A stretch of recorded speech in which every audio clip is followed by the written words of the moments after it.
Oh, Mamacita, we are live and kicking.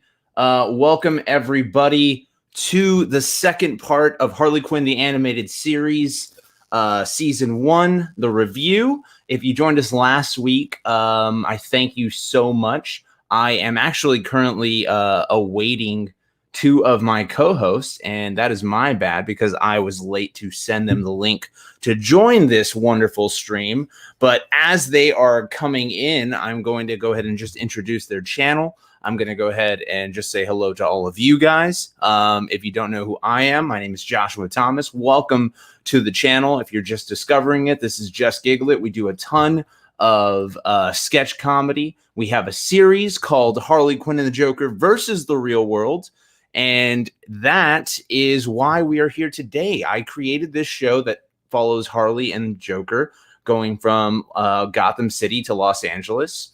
And so many of you wonderful fans were like, oh my God, you got to watch Harley Quinn, the animated series, when that show came out, because so many people said that it reminded them of my show. So that's where we are today. So last Wednesday, I was joined by the wonderful folks at So You Want to Be an Imagineer. That is Tiki and Blue Dragon 5. And we went through episodes 1 through 6 of season 1 of Harley Quinn. If you're interested in them, the link to their channel is right in the description. I'm going to go ahead and start bringing them on now. So, ladies and gentlemen, welcome from So You Want to Be an Imagineer. This is a Blue Dragon 5. Hello, sir. How are you? Howdy. I'm excellent. Wonderful. We're just rocking and rolling, improvising as we go. We're live, baby. I also want to welcome from So You Want to Be an Imagineer, Tiki. Hello, Tiki. How are you, sir? Dragon, Josh, I'm doing fine. I just want to let both of you know that tonight, instead of drinking wine, I'm drinking a big Red Bull. So I will be awake and alert, and nothing's going to go wrong on that front, baby. That is what I cannot wait to hear you through this whole podcast. And I just want to say hello to everybody in the chat. Hello, Gabe. Hello, Claude Coringa. Welcome back. Mel's Cherry. Hi. Paloma Cadavion. Hi. Hello to everybody. Emily, you're so excited. We're so excited to dive right in to the second half of Harley Quinn, the animated series. Let me see. What's the better? I don't know what looks better, guys. So anyway, how you folks doing? I kind of gave the intro, geared everybody up, let them know we started last week. We're going to finish off season 1 this week. But overall, how are you guys? Josh, I actually have handwritten notes this time, and Dragon knows that's a rarity for me. My goodness, I called you out a little too hard. You're like, all right, I got to be ready. I got to be ready. No. By all means, like, you need to call me out as much as you need to, because my God, I feel like I did. Listen to me. I feel like I did okay, but then, of course, that last bit there, I'm not proud of it. So I'm here to. This is my redemption story, Josh. This is my redemption arc. Dude, I love it. Let's get into it. We're going to have so much fun. I'm glad I finally finished it. I wish I had... Actually, I don't wish I had finished it last time, because honestly, stopping at episode 6, I think gave me a much different perspective on the season as a whole, which I can't wait to get into. Hello to also Generation Productions, wonderful regular. Hello there.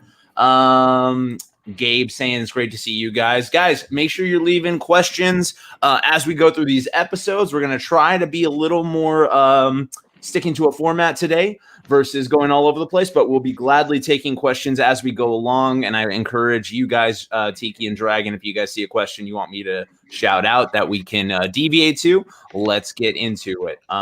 So with that being said, let's dive right back in, and we're going to be starting with an episode called The Line. We're on episode 7.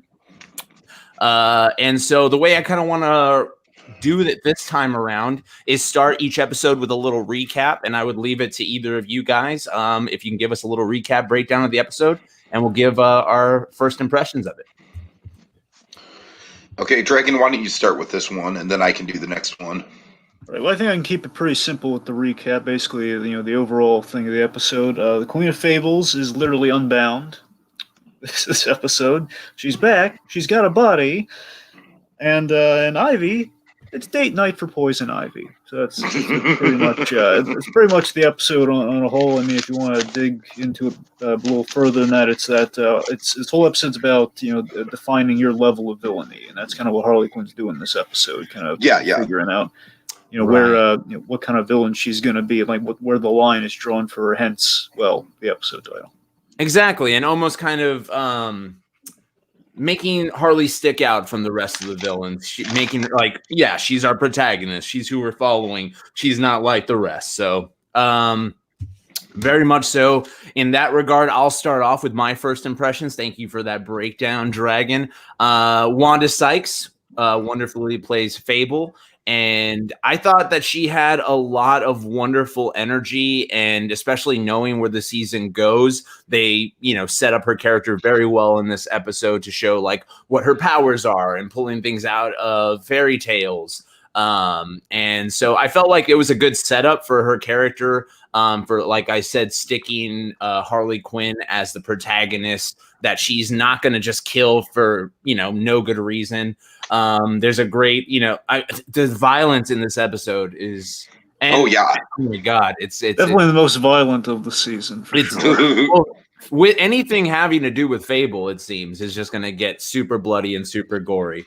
So those are kind of my first impressions. Tiki, what did you think of this episode? Okay, Fable is probably the most difficult character for me to get a grasp on for myself personally. I'm not really all that familiar with her in the comics. And I got to be honest with you, I love the arc that we go on with her. It's the powers that are kind of messing with me a little bit, just because I feel like out of all the characters in the, in season 1, powers-wise, she's probably the least grounded. Is that fair to say? Yeah, I mean, we do have Superman coming into play, but yeah, I would say so. Like, she's I'm used to Superman. I'm not used Superman's to this weakness is magic, so yeah. Right, I'm not used to this whole concept of like conjuring fairy tales. You know what I mean? Like, I understand Superman. I get where he fits into the DC of it all. Right. But basically, this was a good episode though, and like you said, with the line of it all, it is very much kind of like the violence kind of gets put on display in a really sort of hard hitting way. And when up until now it's just like tee hee hee, let's have a lot of fun with the violence. And to kind of paraphrase a favorite Kevin Smith story of Dragon and Ours, where's the tee hee hee? That's kind of like the line that Fable draws here. So I like the episode in that regard. Like I said, it's not even a knock against the episode itself. It's just a knock against like kind of my personal subjectivity. I just the actual powers Fable has, it's a little difficult for me to wrap my mind around. But other than that, it's definitely a fun ride, and some powerful messages.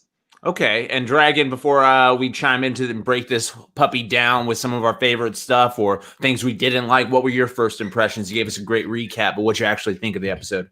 Well, yeah, here's the thing. I really like the episode, and upon a rewatch, it really kind of dawns on you that this episode, it's kind of obviously there's an ultra violent tone that we set as we kind of established when we broke down the first 6. I mean, from episode 1, we kind of established the tone, like. And Harley Quinn, like self-admittedly in the series, she even says, "I mean, I'm sorry, I'm thinking of something during the DC fandom. Kaylee Cuoco as Harley Quinn. She did like a little interactive thing where she was Harley Quinn answering fan questions, and she said, in other markets, my ultra violence goes over like gangbusters, essentially. Like people love me because I breach many demographics because of my ultra violent charm, essentially. So this episode kind of puts that in this way of like there's an ultra violence for sure, but then there's sobering ultra violence, which is what this episode's all about. Yeah. And I love the counterpoint to it where it's ultra violent, like the most violent we're going to get this season. By the same token, though, it's magical fairy tales, but with an edge. And Right. I mean, the thing I love most about the episode, though, as great as the Fable stuff is, the Ivy subplot's my favorite part. I think it's the huge standout. When I think of the season, I would go to this moment. With Kite Man, yes? Yeah, the best Kite Man stuff's in this episode for me. Oh, this is great, Kite Man. I guess we can start busting it down, but just with that, the 69 on his door, that it was a 6-6, that he turned upside. Yeah, all of that. So many great lines from Kite Man in this episode. Just to comment though on the violence, because that seems to be a topic that all three of us really hit upon that this episode emphasized. I feel like this is where the violence comes into play, where it's a little, it starts to make the show confusing in what tone it's trying to set sometimes, because there's so much death so often that when we get to the later deaths where they're trying to make you feel something, I didn't feel anything at first. I rewatched it to be like, what, am I cold? And then I realized it's because of everything leading up to it, all the violence. You've been desensitized. Yeah, exactly. I was desensitized. It's an interesting theory, Josh. That's an interesting kind of flag to kind of plant as we go later on in the later episodes, for sure. Hell yeah. So, okay. So, like that being said, I'm going to plant that seed for the people in the chat to hear. But what I loved about this episode was more Psycho asides.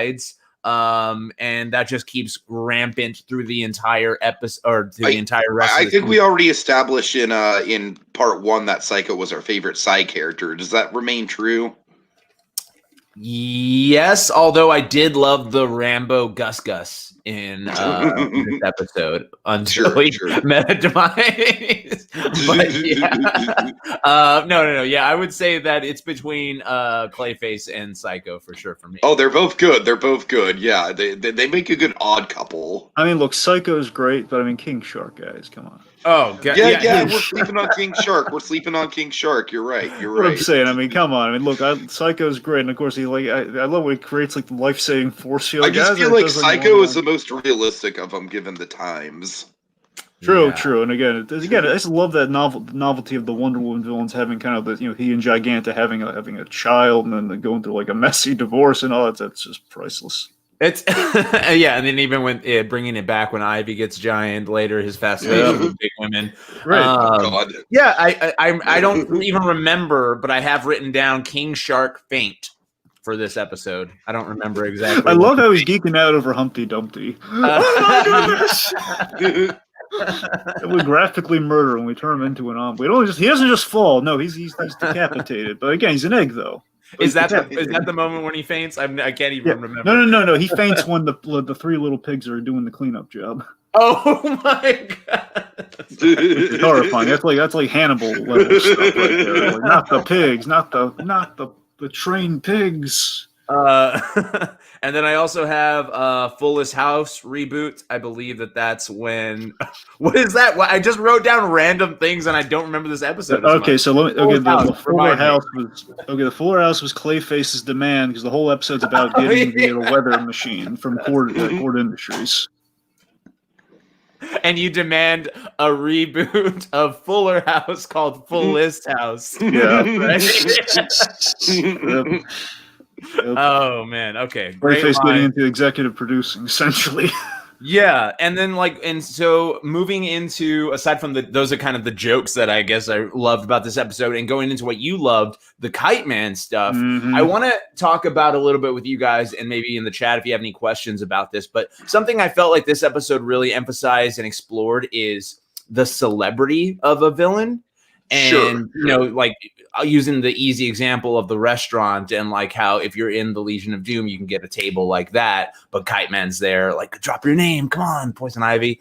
And I think that's a fascinating stamp to put on the way the normal people view the villains, and kind of like what I've gone back to in my show of the fun that nobody knows who Harley and Joker are, because the opposite is so true in Gotham that everybody knows. So I'm wondering, like, what were y'all's thoughts on the way that they play the villains as celebrities in this universe? Yeah, I mean, it's an interesting, like, on Kite Man and Ivy's relationship. It's an interesting power struggle. You know what I mean? Like, where you have like this kind of D-list celebrity versus kind of like a top tier villain. You know what I mean?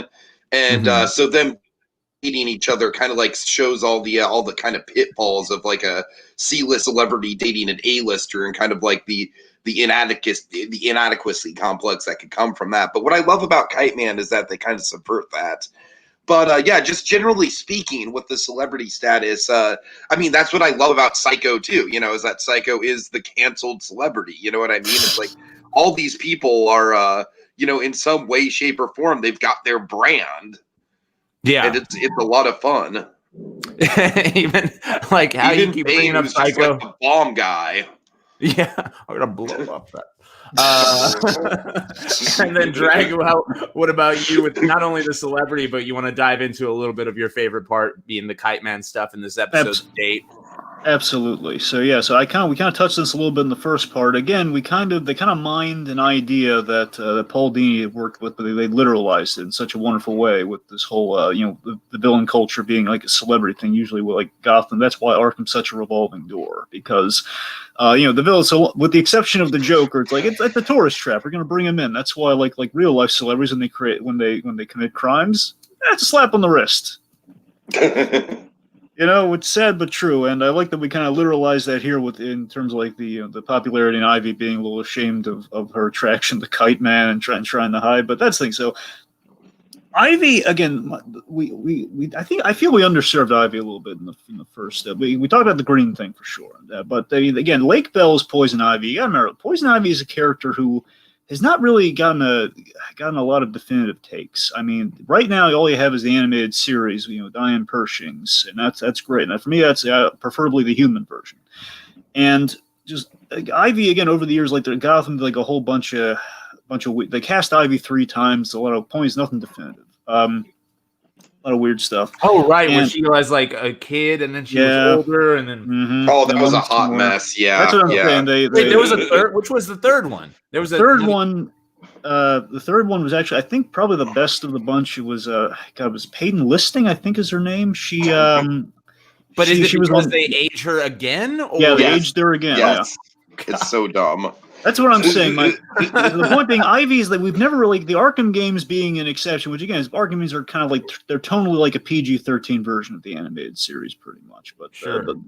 My point is, this feels like another, like a really solid take on a Poison Ivy. And again, the main unifying thing that bleeds into the Kite Man stuff is that Ivy here, again, we examine her humanity despite her as being kind of classical planty Poison Ivy, and that again Harley brought out the humanity when she was her therapist, being the idea, and that's how they're so close and buddy-like. And again, Ivy having another relationship like that with Kite Man, because she kind of, she doesn't see herself as a villain. She sees herself as like an environmental activist, as she says here. Yeah, and she keeps bringing that up. Yeah, totally. Yeah, and she doesn't quite have like a lot of silly. She's very reserved. She's not like, hey, look at me. Again, we're subverting the classic Poison Ivy of like, look at me, like the Uma Thurman Poison Ivy of it all. Like, oh, look at me, I'm the salty seductress. I kiss all my victims. Ooh, like she's not doing any of that. She's really downplaying it. And Kite Man, like she's a little insecure because of that. She has the reputation of, oh yeah, you're the plant villain. We want you in the Legion of Doom later, as we're going to get. Right. Yeah. We bring that point up. I want to just kind of ask a question. I'm not trying to be crude or anything, but I want to ask about the whole lesbian aspect of Poison Ivy. Is she ever out as gay in the comics, or is that just kind of always alluded to? Well, I mean, it really came into play with the whole pairing of Harley and Ivy starting from the animated series. And it was never really said one way or another, but I think now it's been kind of, I think these days on Harley's side they've confirmed it. I believe on Ivy's side it's just assumed, because she's never really been with anyone else in an actual relationship. It's usually like she doesn't have to get too intimate with somebody, she just kisses them and they're dead. That's traditionally how that goes. So Ivy and Harley, that's in the comics, that's usually, it's pretty, if it hasn't been officially said, it's always been very deeply implied. And I think there have been some sex scenes. So pretty much, if not like explicitly. Okay, so her being with Kite Man is a kind of a deviation, because she's not only a feminist usually, but she goes for girls. So Kite Man has totally swayed her, which is great. Oh my God, the epic Kite Man. You're saying this was your favorite Kite Man, but his moment in, I think it's the penultimate episode, is very great. It is. Oh, by the way, I meant to tell you this. I'm going to try to keep this brief because I know you were real curious about this with the whole Kite Man angle. So Kite Man, very historically, Kite Man, again, he was very famous, like a D-lister from kind of the Silver Age. And over the years, by the time you get to Tom King, kind of one of the end-all be-all Batman writers after Scott Snyder, he was famous for making Kite Man matter. He kind of redeemed Kite Man in a big way. He kind of starred him as a running gag, and then he kind of did this story called War of Jokes and Riddles. where basically Joker and Riddler are going to war with each other, like during the year one kind of phase of Batman. Like after Batman's established, like Joker, it's like this is like after he becomes the Joker and it's like kind of making his mark, and the Riddler is they're both making their marks and going to war, turning Gotham into a war zone. And Kite Man is stuck in the middle. He's a very interesting character within the story, and they kind of made him a very tragic figure, which was fascinating. He took this D-list. Oh my God, he's the Kite guy who has an obsession with Ben Franklin. We just kind of took that and we gave him a son. And like Kite Man's real name is Charles Brown. Again, it's literally like the kite-eating tree. He's the Charlie Brown of DC. Essentially, is the runner, and hell yeah is like this really dark punchline, and we've just kind of taken that as like the running gag. He always says hell yeah, and we've turned it into this big thing of like a dramatic. When he says hell yeah, it's like remembering what horrible things the Riddler and Joker have done to him. Oh my goodness, that's awesome. I know. Thank you for giving all that backstory. Like I said, I had zero idea on Kite Man or Fable. So again, kind of just to circle back the conversation to what Tiki said at the outset, of Fable being a little much. Aside from some of the cool characters, like again, Gus Rambo stole this episode for me. That was it, right? It was Cinderella's mouse. I just assumed. Yeah, it was Cinderella's mouse. I mean, I don't know if it's specifically Gus. It was Gus. They just didn't have the rights. Yeah. So let's go ahead and quickly give just the final thoughts on this episode, and we'll circle back to some of these comments and move along to episode 8. Keep it rolling. So final thoughts, Tiki. Yeah, final thoughts. Like I said, the only thing that I really wasn't jiving with was like, how do these fairy tale powers work? I don't get it. But the, we kind of did have the sobering violence moment, which I think is the highlight of the episode, and the line of it all very much kind of plays into Harley's arc for the rest of the series. So in that respect, it's a pretty important episode for the rest of the run. I agree. I couldn't agree more. That is an important episode that it sets up a lot, especially, like I said, with Fable. I have written down Harley's quote line. What was that, her line in this episode? What was the line? Like the episode's called The Line, but what is it that referring to? Well, no, the line is like the line you don't cross, like the whole. Exactly. Well, you have. I guess if you want to literally. I think I'm talking about, so there might have been a joke in there when she's talking to Phil. I need to write like the full jokes next time. I'm tired of these like half notes. Josh, if you want to literalize it, the actual gag that kind of comes back through is the whole end the bloodline. I think that might be technically if it's literalized, it's the bloodline. Otherwise, like the lines you don't cross, because like she's not going to murder. We got to talk about the Praxis family. I know. I feel really bad that we didn't even mention them. That's what I'm saying. Come on.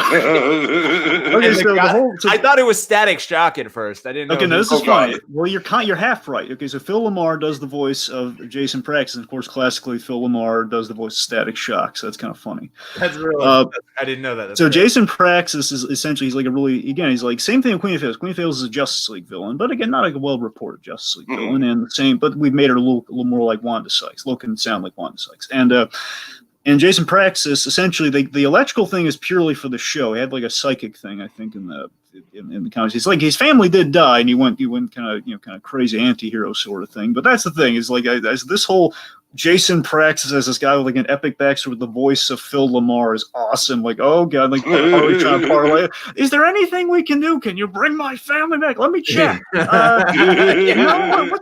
the second option? So again, she's and I love that she felt some pity for him. It's like, tell me I avenged my family. Yeah, exactly. That's what I'm saying. That moment specifically of the violence where. Yeah. I could have done like I get what you're trying to subvert expectations, but I don't know. I wish that he could have died a different way. Mm-hmm. Like like Gus. Like he gets away from Fable. He walks in the street and gets hit by a bus. Like I would have rather something random like that, but like it was just so gory and just right through him as soon as. Hey Josh, I'm gonna maybe make a comparison and see if you can jive with this. All right, let's hear it. Let me hear it. So is the violence in this series maybe a little bit Adult Swim? If that makes what are you sense? Referring to in like I'm just saying, referring to like the general Adult Swim style and aesthetic where it's like, where they do have like a lot of their shows are, do have really well-written characters and well-written themes and everything. But a big problem with a lot of them is that they're just kind of like super violent at times, like, like the super jails of it all and stuff like that. I don't know. It's kind of like a general aesthetic in animation that I'm not really a fan of, but I think it works better in Harley Quinn just because I feel like Harley Quinn is, it's kind of this hyper violent sort of like wrapped around a lot of more thoughtful context. Does that make sense?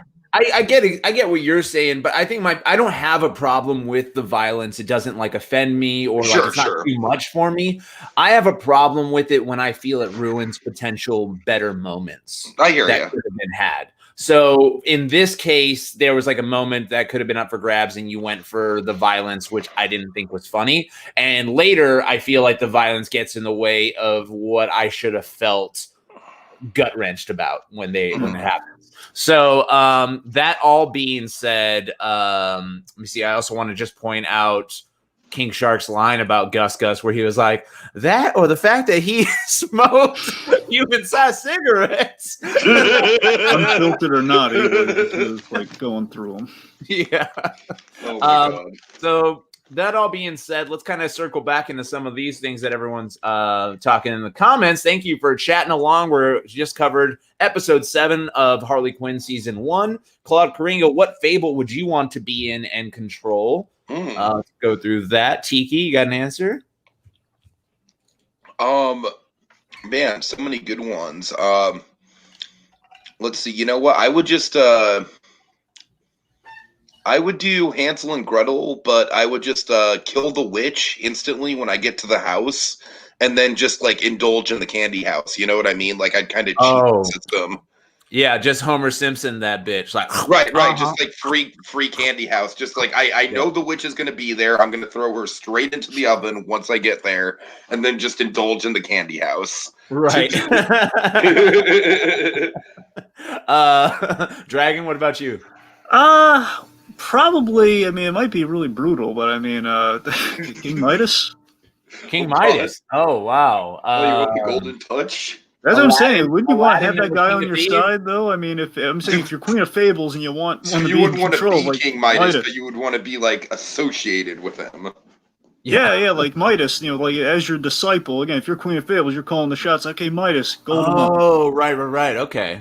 That's I wasn't thinking of it like that. I was thinking of just like if I were the star of a fairy tale, and I think I would just want to be that Jack or Gene Kelly in Jack and the Beanstalk, which I've read. That's nice. That's a good one. I don't know. Like, again, off the top of my head, I mean, maybe I don't know. The shoemaking elves are kind of cool. They have them on your side. Maybe see if they can make other things. But Yeah.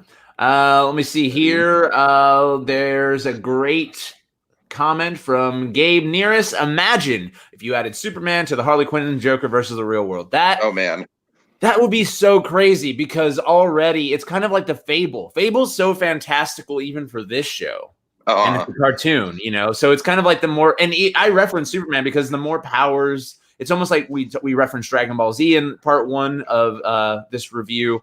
And, the stronger they get, it gets way harder to keep up with them and to make the stakes clear to the audience. So, I think Superman just would stop them immediately. I don't think it would. Exactly. So I appreciate that. And we just imagined it. So I hope you can have some closure tonight, Gabe. I would fan cast McBride as Superman, though, Josh.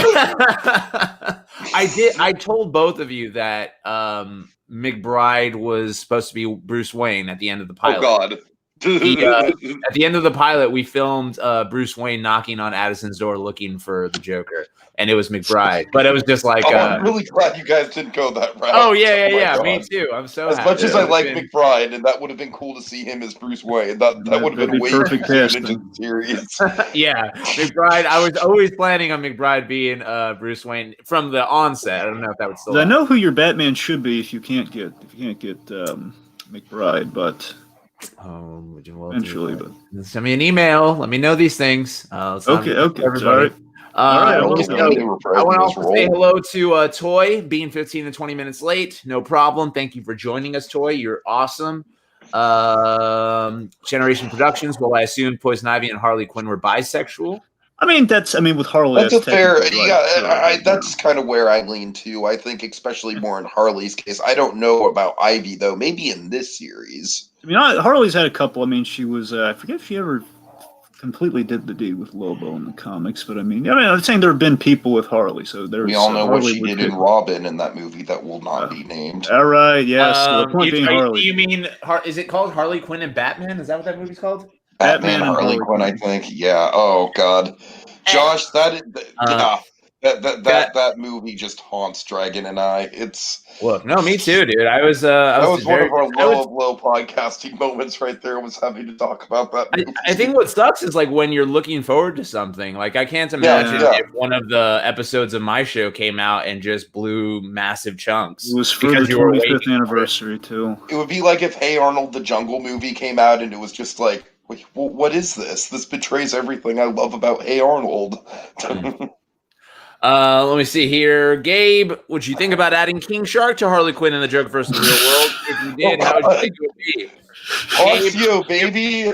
How he turns into King Shark, that'd be That's what I'm saying, yeah.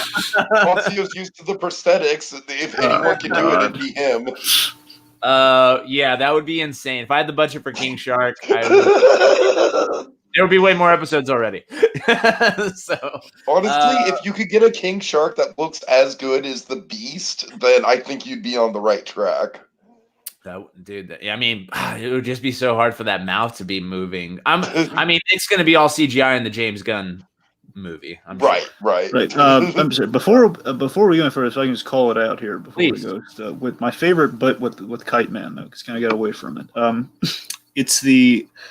So, this episode overall, episode 7 overall was when you kind of fall for the Kite Man charm of it all, and he demonstrate, I love the gestures. He's really likable, like the roses, baby heads with baby bodies and everything. He's just so darn charming. But I love how Ivy's dressed, by the way, for this gag. She's wearing the trench coat, little thing around her head, looked like the 40s housewife cheating on her husband, as Harley says. But my favorite thing is when Kite Man has his breakdown. And of course, the reconciliation is a nice, beautiful scene between them. But when he says, "Is there even lingerie under that trench coat?" I think it's the funniest thing from season 1 for me personally. It's my go-to line from Harley because I love it so much. Another sweet moment in that episode was Harley bringing him the 9 so he doesn't have to turn the 6 upside down. I thought it was just super sweet to like take a stupid joke and make something beautiful out of it.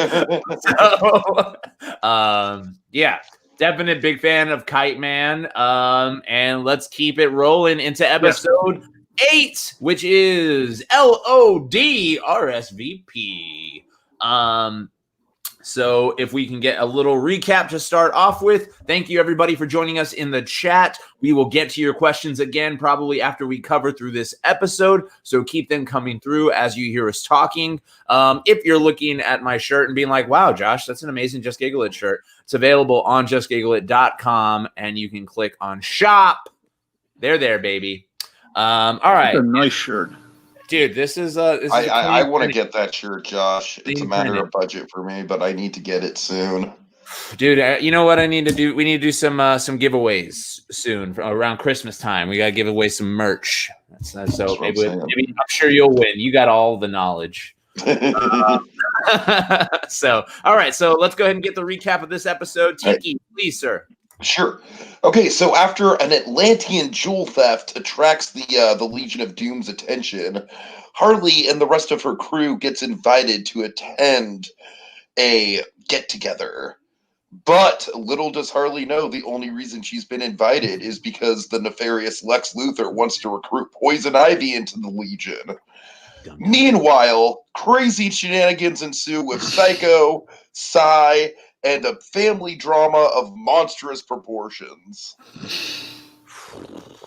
All right. So we learn a lot more about Psy and his sister in this episode. Oh, yeah. Psy really comes alive in this episode.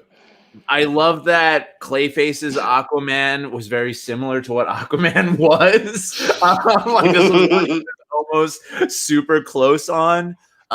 We have another improv joke in this, proving that these are LA comedians writing the show that went to UCB or IO, because there was literally, I think, Improv Wednesdays at the Legion of Doom.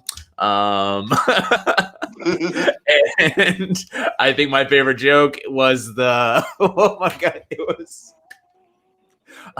hey, can I get some validation? We don't validate. So evil.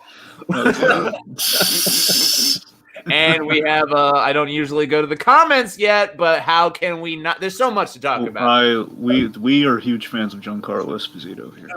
Is it Giancarlo or is it Giancarlo? Giancarlo. Let me see here. So we have Giancarlo Esposito as Lex Luthor. We have Aquaman. What do you guys want to dive into first? Give me maybe first impressions. What do we do? I'm so excited. This is an episode, obviously, I liked way more than the last one. I agree, Josh. This is one of the strongest episodes of the series for me. I think it just kind of fires on all cylinders. Like, we really get all the stuff we need to know about Psy. Like, that really kind of like Psy was kind of like in the background until this episode, and then all of a sudden, like, oh my God, he's way more than just like the cranky landlord. Right. Like, oh God, there's a lot going on with this guy. And that's just the subplot. I mean, the subplot's great, but then we have the Ivy and Harley stuff going on within the Legion of Doom, which is it's just a very relatable and very smart way to kind of cast some doubt between these two going into the final stretch of episodes. Sure, exactly, yeah, and trying to drive that wedge between them from Lex Luthor. Dragon, why don't you go ahead and give your first impressions on this when you first saw it, and kind of your overall take on it. Well, I was very one thing that's really hyped going into the season with when they had like kind of like a la James Gunn, like the whole listing of like all the actors who are going to be in this. Of course, Giancarlo was a big thing for me. I was very much looking forward to him and learning that he was Lex Luthor nonetheless, which he's kind of playing in live action now on The Boys, technically, which is even better. Oh, wow. I still haven't seen season 2 of The Boys. I'm just saying they established him at the end of the first season. Yeah. So, he's point being. And in Mandalorian, he's the bad guy. Mm-hmm. Right? He's really, he's good in that too. He's going to presumably he's going to have a bigger role in season 2 of that as well. Oh, nice. He's come back for all the season 2s as well. Bring back the magic mirror and Once Upon a Time, damn it. Yes, sir. I keep trying to get him to watch that episode because that episode's one of my favorites from Once Upon a Time. It's a good one. Sorry. Distracting. Keep going. Point being, again, I was really looking forward to Lex, and I love, again, with the mundane, and again, with kind of the way we're perceiving kind of the Legion of Doom as like an official organ. Basically, we do it like it's like Club Med for villains, and I love it. We went to the actual Legion of Doom lair, which is in classically like way back during the Super Friends days. It was just like the giant Darth Vader head in the swamp, and we just made like the most appealing. Again, the most appealing, like it's like the Davison Maine for the Better Call Saul fans out there. It's like the Shangri-La of Shangri-La of institutions. Like, oh my God, look how lovely it is. And so that was the whole Legion of Doom stuff, and this all just I've always had an affinity for Lex Luthor as well when he's done right. Like again, no Eisenberg. I'm talking like Clancy Brown Lex, or like in this case Giancarlo Lex, which is just so much. Say for the record, Jesse Eisenberg could have been done well. He could have worked, didn't. Could have. I was excited for the casting post. I'm aware. And again, I entertained the potential, but clearly none of that took. He could have, but didn't. Yeah.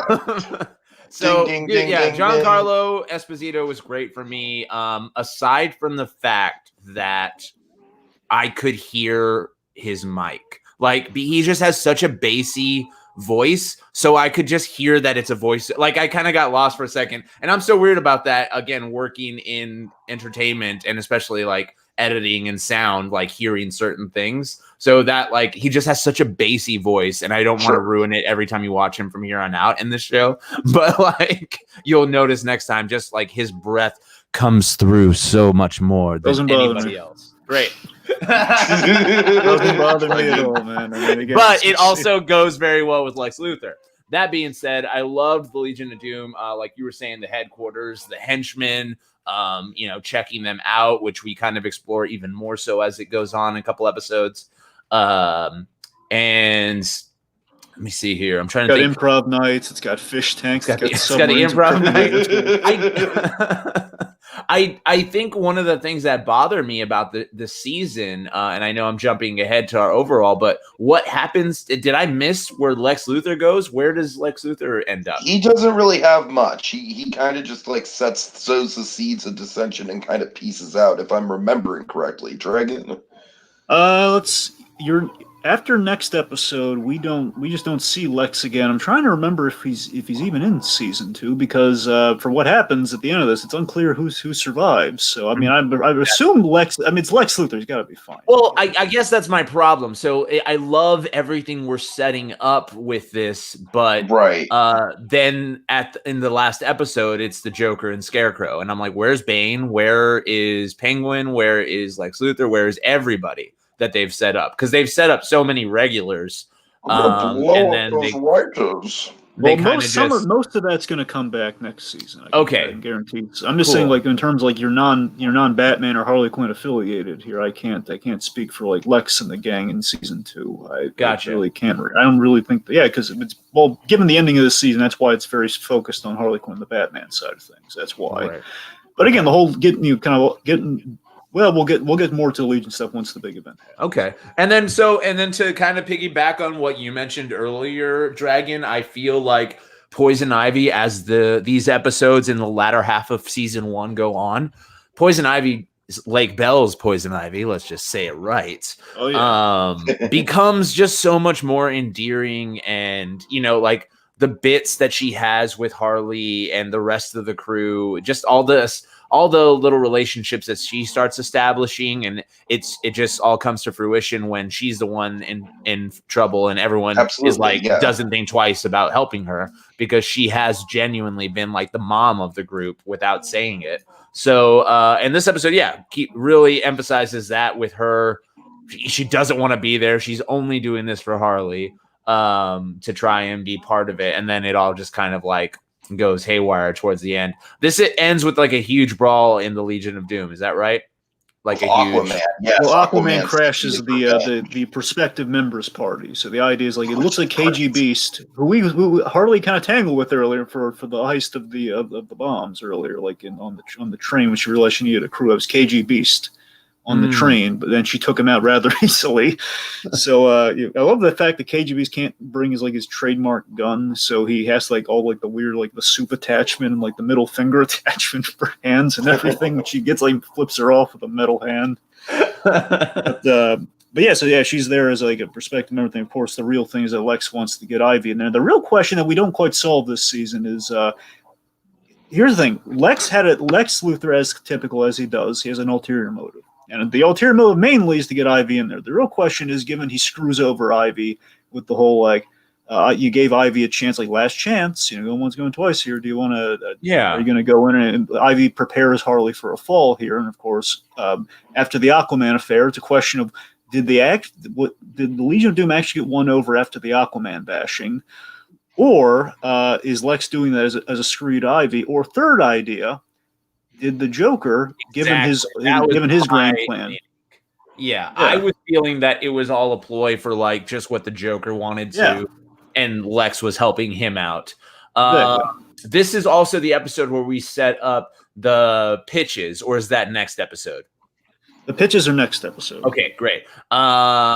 Which is also fun. So we explore a little more of the Legion of Doom, like I say, the henchmen. The fight at the end I thought was great. And again, this didn't overdo the violence for me. I saw the Reverse Flash.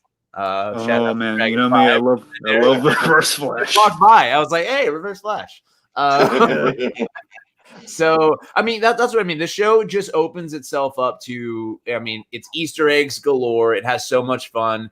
But I think as the show is moving along, the things I love about it, I'm also kind of like it's to its own detriment because they're not juggling all the balls they're throwing in the air.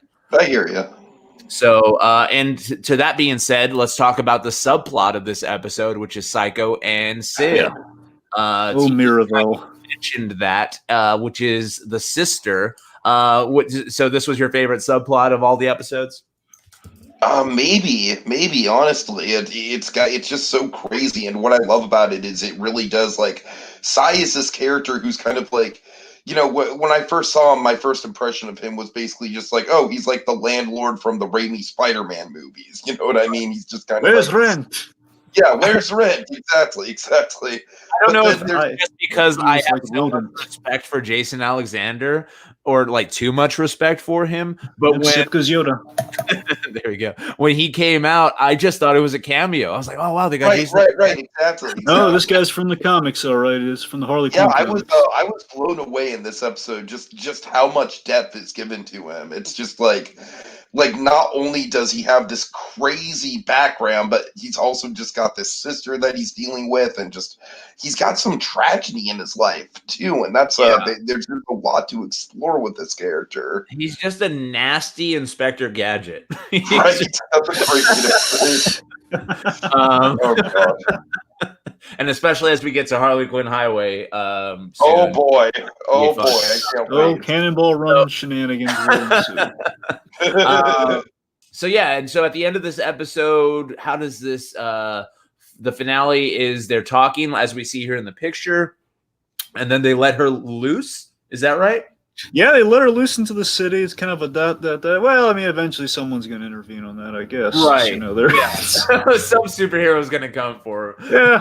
Yeah. Well, we know it's not Aquaman because he's busy dealing with like his little fish crisis right now. Exactly.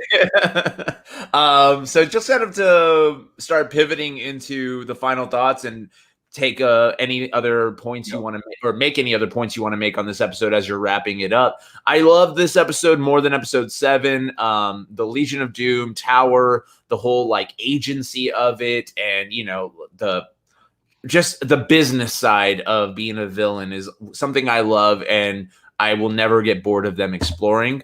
And I was also happy to see more of Jason Alexander Sid.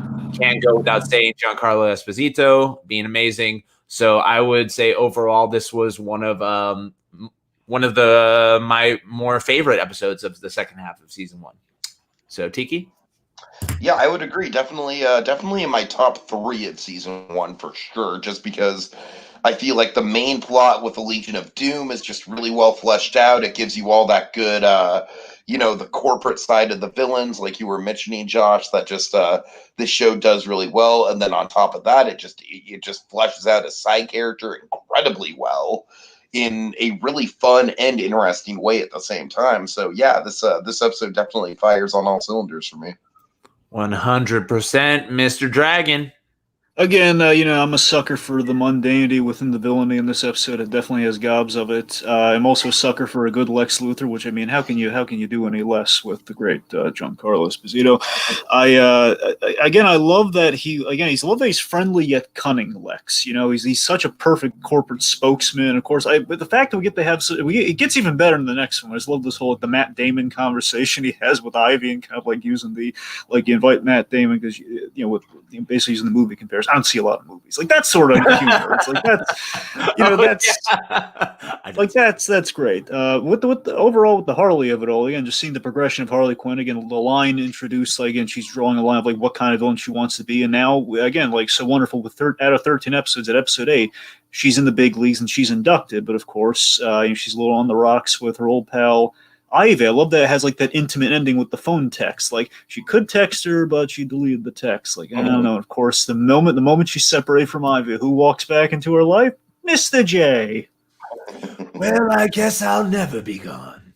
I would say too, I want to point out that you made me think of, as you're talking about her progression and the progression of the show, that I love that we had, even though the last episode with Fable wasn't my favorite, we had a series of episodes that just kind of really cemented the gang, the going out on a mission, coming back, the family of it all.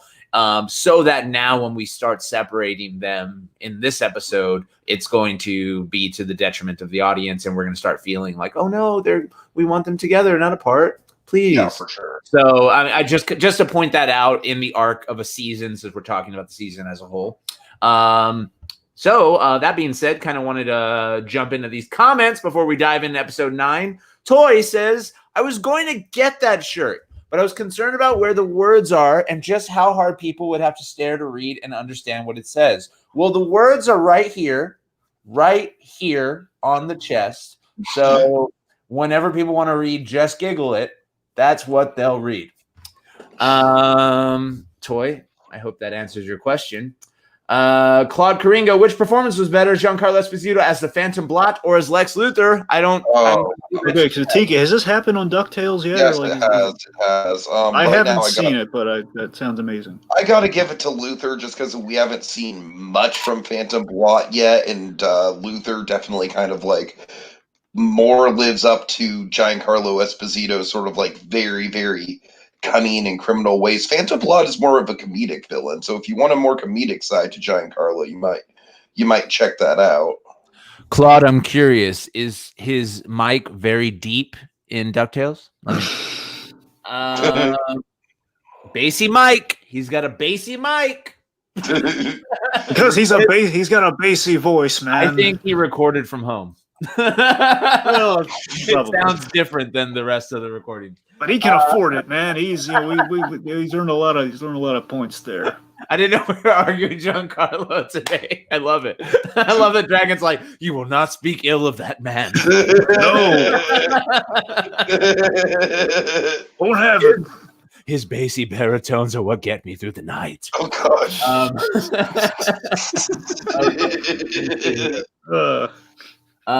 Toy, yes, you answered it very clearly, you little brat. Thank you, Toy. Appreciate you. Always. Generation Productions. Joshua spoilers. Okay, you might want to not show this. Don't show this. And now it's let me tease something different from that to take your mind off of it. Okay. I just kind of looked over when Dragon said not to show it, and I was like, "Oh, what important?" Okay, so here's a pin you want to file away from this episode that's established for next season. Okay. Okay. King Shark and Aquaman have a little conversation, and think about it. King Shark, why would he be called King Shark? He's got some little royalty in his blood. He's got a backstory, and we might explore that. Oh, I can't wait because I love King Shark. Ron Funches is growing on me every episode. All right. So let's move on now to a seat at the table. As I go back, here we are. Perfecto. Claude Caringa said, I cannot tell. We're talking about Giancarlo Esposito's deep bassy mic. Let's see here. No, I don't think so. Oh, you don't think? Check again, Claude. You know what he's calling his deep bassy mic? He's calling it Jonathan Banks. A nickname for his deep bassy mic, and it gets the job done quite fine. I've seen the show Breaking Bad. Okay. Let's go ahead and move on to season 1, episode 9, a seat at the table. Let me see here. So I'll go ahead and recap this episode, even though I'm not 100% confident I can do as good of a job as you two have been doing. They'll take a stab at it, boyo. I'll do my best because I'm reading right here that Harley must now spend time with the Joker at the Legion of Doom. I'll expand upon that in the sense that this is kind of an episode that fulfills Harley's fantasy that she's always wanted, or at least she thinks so, because the Joker is finally giving her all the attention. We have a wonderful moment where it builds up to kind of mirror the pilot episode of the Joker leaving her, but instead he actually grabs her only to be up to his old tricks by the end of the episode. One way or another, she falls for the Joker this episode. Oh, yeah. And how can you blame him? Again, like, I feel like Alan Tudyk is having a little more fun. Or maybe I haven't seen, season 2 as Clayface. I feel like he's having a blast. And the Joker, so he's not as charming as I wish. Like, I wish I could fall a little more in love with this Joker. But again, it's not his show. It's Harley's show. He's the bad guy. I feel like this Joker is almost like a little, like, he's very manic. You know what I mean? He's very all over the place with his delivery. Yeah, and I almost feel like it's because, and again, I hate to always go back to like the making of it, right? But that is my perspective, and I feel like because he split with Clayface, when he's differentiating his voice, he really has to play up this part of it, Exactly. Yeah, very much so. Like because when he's Clayface, he's a lot on the clown element, right? And I think that's because he's playing 2 main character voices and he really needs to distinguish them. Sure. because I sometimes, even when I'm hearing Clayface, I hear a little bit of his Joker, depending on if it's like a certain phrasing or like a way of speaking or so. So anyway, let's get into our first impressions. Dragon, what do you think of this seat at the table business? Well, again, this is like the big, Joker Harley Quinn episode. I mean, not counting kind of our grand finale, which definitely factors in there. This is like the big, like the statement. Harley Quinn has gotten everything she wants. This is kind of like almost like the gray matter of it all here. Like the character has gotten what they want, and they kind of have everything they want, but they keep pushing forward. Something happens where. I love that, again, the kind of the big hook of this show is Harley breaking away from the Joker, trying to stay solo, become her own villain, defining again, hence, defining where her lines are, defining, like who she is. She's redefining her origin, all the stuff we've kind of built upon up to this point. And again, it's almost like an addict. She has a relapse, again, with this really kind of toxic, kind of infamous relationship that she's had. Again, it's the mad love of it all, going back to, the origin. Yeah. Joker, Harley Quinn. It's again, Joker has been playing the long game, not just with the small stuff, but with like this with the Harley Quinn revenge as a whole here. It's all about him getting the last laugh and redefining things on his own terms. Joker is the one who gets to do the breakup on and blow up the Howie Mandels. That's Joker's business right there. He's always kind of setting her up for a fall, and it has to be on his terms. Right. They bring back the mention of Howie in the next episode when she goes to visit Mom. And I was just like, ooh, salt on the wound. God, just let me. Well, there are a lot of wounds to go around that episode. So many wounds. Come on, guys. You got to let me know when my. Whoop. There we go, baby.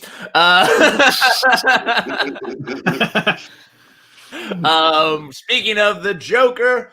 All right. Yeah. No, I loved a lot of this episode. I feel like this one hit me harder on some of the emotional stuff, because they actually got me. They got me to believe, oh, okay. I never believed that the Joker was on her, but I didn't think it was going to end in the same episode that it was going in. So I thought this episode would end with him still being great. So when he saves her and they're, flying away, I was very much just like taken with her until she's pushed out of that helicopter, and that moment where it's all kind of like replaying in her mind.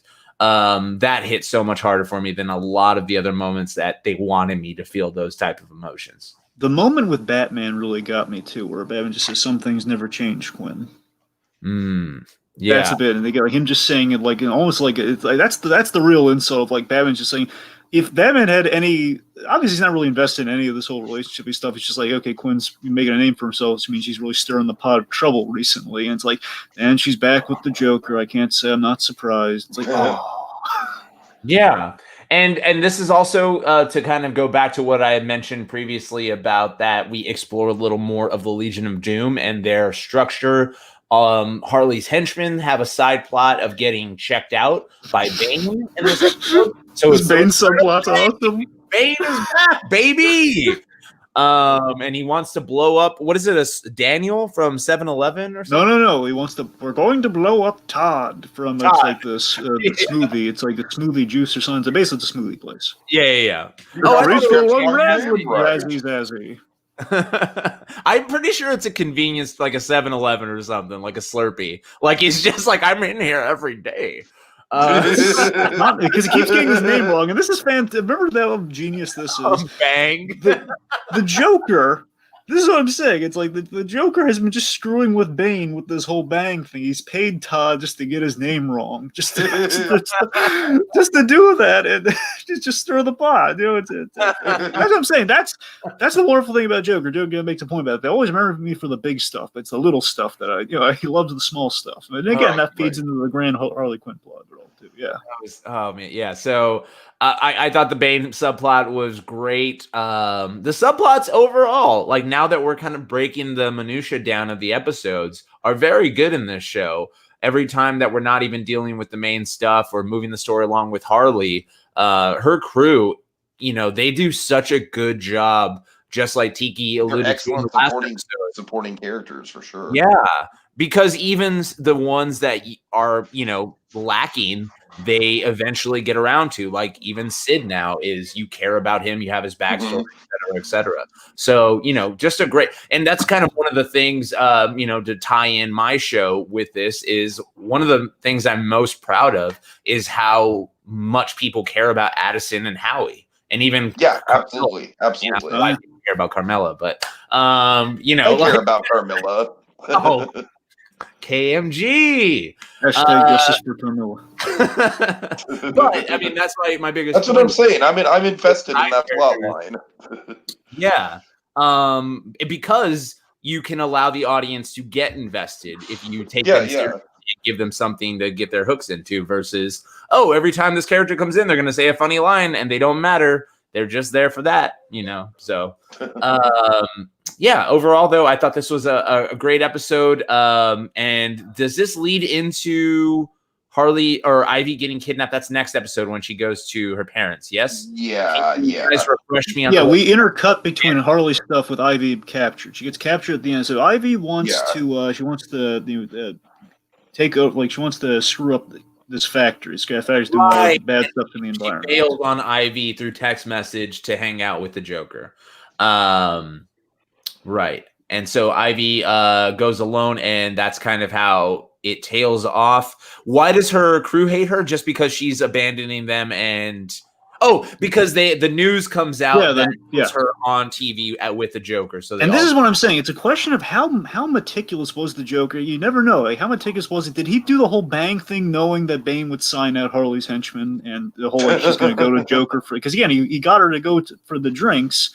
Because I can help you out with that Legion of Doom matter. Sure. Again, like, was he just setting up the dominoes for all the stuff with the little, again, with this little clue about the small stuff leading to all that. And also, he got what he needed about the whole Joker face tower thing, which is back to the pitch meeting you want to talk about earlier. The pitch meeting is a gold scene. One, because yet again we're bringing up, much like JGI, we're bringing up Pixar a little bit in the comedy, which is never a bad. The Up sequels, or like, and of course like the hook being, but now the kids are the old man. Oh God, that's how these are just fucking comedy writers. Yeah, like, totally. That has no business in this show, but that's the conversation they've had high, and they're like, we got to put that in, man. We got to put that up. And Josh, Teague and I, being the huge Pixar fans that we are, is hearing Lex Luthor, even before the Up conversation, is hearing Lex Luthor say that we modeled after the Pixar brain trust. Like, I live for that. So we're like, oh my God. Totally. I was geeking out about You know what? Too. The Pixar brain trust is something I could see Lex Luthor taking inspiration from, because it is a well-oiled businessman. Of course he would. And what's utter disdain for Bane to the whole, like, I don't know what explosions are, Bane. We have explosives. Oh yeah. I don't know what explosions are, Bane. We have explosives. I'm sorry. Oh, remember the welcome video? Oh yes. Oh so my great. God. The reason I love that so much is I always wanted to do that for, which I'm so glad to be talking to you guys, knowing the references of Just Giggle It. But Hal Miller on Watching You from Kid Control was supposed to have a very similar Kid Control type video, like just that old VHS. Like, that's a trope, and I love that they started this episode. That's a great shout, Dragon. I'm glad you pointed that out. And that kind of goes into Generation Productions. Let's give our final thoughts and wrap it up. Overall, Dragon, what did you like this episode? I like this episode quite a great deal. It kind of services everything. Again, we get the plot going. Again, Harley's falling off the wagon in a big way that obviously is going to have an aftermath and puts Ivy in peril. And again, also big moment I got to shout out to is that I was on the edge of my seat when I saw King Shark's fin go through the windshield. I was terrified. Oh no! yeah, definitely. Yeah. God, it doesn't work Wednesdays. See, that's violence I care about. Anything with Shark, when he gets his teeth ripped out in the finale. Oh God. Yeah. Hello, Daphne Moore. Thank you for joining onto the stream. Hello, everybody who's joined with us. We are currently on episode 9, giving our final thoughts of season 1 of episode 9 of Harley Quinn, the animated series. And we're moving through till we get to episode 13, and we'll talk about it as a full season. Thank you for joining us. Let us know any questions you have overall. Tiki, how about you give us your final thoughts on this episode, sir? Yeah, final thoughts. I just think it's like you said, Josh, it definitely hits an emotional core with kind of like the the cyclical nature of abusive relationships and how you can just so easily fall back into them and how it's so frustrating for the people watching that happen. And but that is offhanded by probably the best Bane comedy in the whole season. So, in that regard, this episode is memorable on both fronts, in the comedy and in the pathos.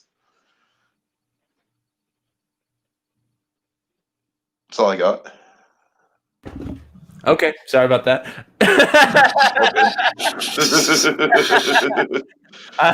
Dragon, you were supposed to piggyback. I was muted.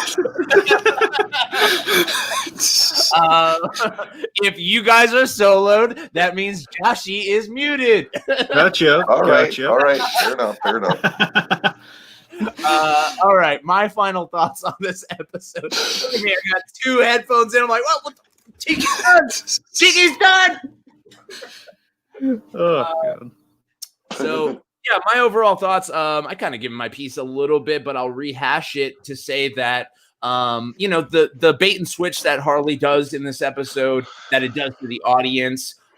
You don't really know how Joker is playing her, what his angle is or his end game. Because does he want to kill her? Does he want her in for his own amusement? Because the Joker is so, maniacal and insane. You never really know what he's going to get his jollies off from. So that kind of had me on the edge of my seat for this episode. And that moment where he pushes her finally, and it's just like, nope, you fell for it again, Harley. And he got her, and he gets you too. So I really love that they actually got you in the moment for that. Let me see here. Let's move on to some of these questions. Hello, first of all, Jesse Kennedy. Hey. Generation Productions. We did like the episode. Yes, sir. Gabe Nearest. JGI is the best YouTube comedy show ever. This is empirical fact, kids. Damn right. Let's see here. Can you afford it, Joshua Toy? What are you talking about? Can I afford what? I think he might be talking about the King Shark thing, maybe. No, couldn't. Never. That's expensive. You gotta do multiple Kickstarters and an Indiegogo, and then maybe a GoFundMe where I fake an illness to get King Shark on Harley. Yeah, McGregor syndrome. Josh is suffering from McGregor syndrome right now. He doesn't have long for this earth, but let's make it like a great puppet of King Shark. Let's build this thing. My last wish, everybody, is to put King Shark in my show. Please help me make it happen. Let's see here. So before we move on, Generation Productions. This is Tiki, Dragon, future references. You don't want me to drop any more spoilers? I won't. Yeah, we're only covering season 1, so yeah. I started watching the the first episode of season 2. There you go. I did not finish it because I actually was like, you know what? Let me go back and rehash some of these episodes we're going to talk about because I really want to give it another go. And I'm that in the same boat. Yeah, so you're kind of on the early goings of season 2, Tiki. Yeah. So let's move on to some backstory. I love backstory, and we're gonna get a lot of backstory in this next episode, which is called Bensonhurst. Whoa, I don't want to start the episode. And there we have Harley and her padre. She's heading back home to the parents' house in Brooklyn. Is it Brooklyn? Yes, it is Brooklyn. Yeah. Okay. So Mr. Blue Dragon 5, go ahead and give us a little recapper on episode 10. All right, to keep it simple, with Bensonhurst, Harley Quinn, she returns home to lick her wounds from the previous episode. She's lost the crew. She's lost Ivy, and little as you know, Ivy in this episode also in a great deal of peril. We get some deep Harley Quinn backstory, which is a lot of fun, and again, really unexplored territory. I'll get into that once we get off. I'll bridge in that momentarily. Basically, it's up to Frank to get. To get Harley Quinn and the cavalry together to save kind of his matriarch, Ivy. Sometimes not all Franks are bad guys. Okay, so I'm so glad you mentioned that, because my biggest question when I was watching this episode, that I'm glad to do this podcast with you guys who know a little bit more about or a lot more about Batman and the comics and kind of the history and stuff. You're looking at Dragon for that, buddy, not me, especially when it comes to the comics. Guess what? I'm not muted. Dragon, what I was going to ask while I was watching this episode, or wanted to come to the podcast and ask you, how much of this is just made up by these writers on the show? How much of this is referenced in comics, et cetera, et cetera? So before we even get into first thoughts, can you give us that little backstory? Certainly. Okay, so Harley Quinn's parentage and her family life, it was rarely explored. And of course, kind of her creator, Paul Dini, he did a comic series called Gotham City Sirens. Okay, and that was basically the famous pairing of Harley Ivy, which she did in the first place, but also Catwoman. Harley Ivy and Catwoman. You got all the femme fatales together being the idea. And in that series, there's like a holiday issue, and in the holiday issue, Harley Quinn, she goes home to visit her family, and we see them for the first time. And while they don't look like they're basically, that issue is like the only time we ever really truly see and just kind of like visit Harley Quinn's family, what that relationship might look like. And again, appropriately from Paul Dini, so that's all good stuff. But we kind of I think we kept the names. I'm not 100%. I think we kept the names. And we kind of kept the characterization. We've just made some. It's very original, though, what we've done here. We've kind of it's so unexplored. They went a really interesting way with it here. Where Harley Quinn's father is a crook, no question, but he was actually in prison in the one comic. Like, she visited him, and he was trying to scam her. The point is, her father's a real dirtbag. So that's very accurate. Mother always, doting and kind of like always kind of passive aggressively insulting her, not so subtly sometimes. Big difference, though. Brother was alive in the comic. Here, gone her at a young age. We don't know what the story is there, but the kid died at a young age in the Quinzel house, which probably didn't help things growing up. Right. Okay. Well, that's cool then. I mean, that being said, that this is kind of, somewhat explored in one of the comics, but really they fleshed it out here. It's unexplored territory, to be honest. Yeah. Again, we have to have one issue. This is like really fresh stuff. Well, that's what I enjoyed about it, because as it was happening, even though I was unsure where it was coming from, whether it was like canon or not, I was still buying it, and it felt like, oh, this is a true, telling of this Harley's history, and I buy everything they're feeding me. So that being said, to go into the first impressions of this episode, I overall liked it. I liked the, kind of deviating from our normal plot. We are now on the trajectory of the final story beat of the season. So, leading into Ivy needing to get rescued, into the full final Joker battle. And it all feels like the dominoes are well laid to fall on top of each other, starting here in this episode. So, and I mean, even going back to what we said beginning with Fable, I loved that the whole, spoiler alert, at the end of this episode, the father turning on Harley. I love that was Joshua who had the hit out on her. Yeah, Joshua Cobblepot. I'm not credit card paying, man. Oh my! And Bane and Joshua Cobblepot's relationship is amazing. Yes. You're a lying liar. Okay. Yes, I tried to have more. It's just great. So, Tiki, what were your first impressions of this episode? This to me was the most BoJack Horseman that this show gets, and I mean that in terms of like we're taking a diversion, we're going to explore a character's past and what makes them them. We're kind of going to dive into the DNA of this character, and in that respect, I think it works really well. I don't think it's necessarily like one of the more memorable episodes in terms of just like having the biggest action set pieces or the biggest wow moments or the most laugh out loud comedy. But I think from a character point of view, man, it really does kind of put into perspective why this person went down the route that she went down. Because, a home life like this with a father like this, it's just, it just almost be impossible for her to not go down kind of a fucked up trajectory. Right. So in that respect, I like this a lot. Like I said, I don't think it's one of the flashier episodes, but just from sheer substance and character development, I think it's pretty essential. And then also kind of relays the backstory of her accent, right? Of how her parents talk. Absolutely. And that, New York, Brooklyn style. Which so it plays into that. It plays into her athleticness.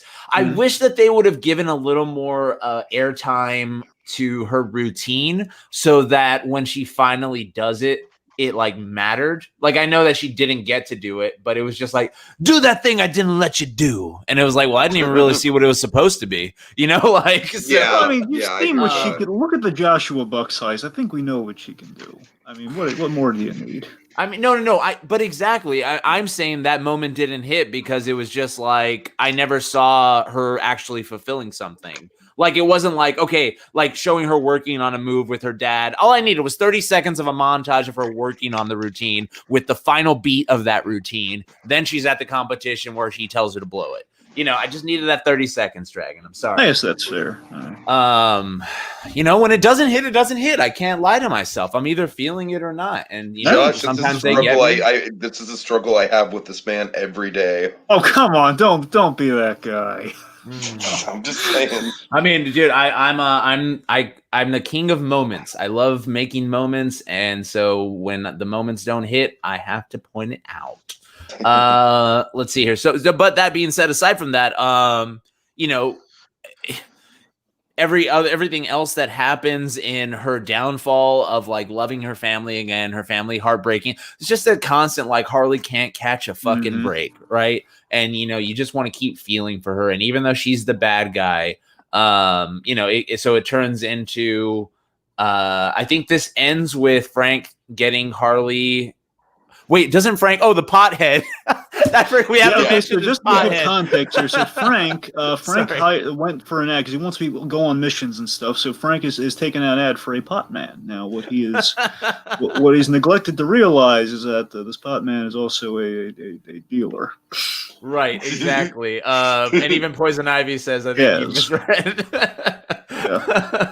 And the pot guy, I love when he sees Frank talking to the leaf that Poison Ivy sends out, or the sunflower. Dandelion, I think. Or dandelion, whatever. Like, yeah, that little plant talking to Frank and the pothead just being like totally out of his mind. I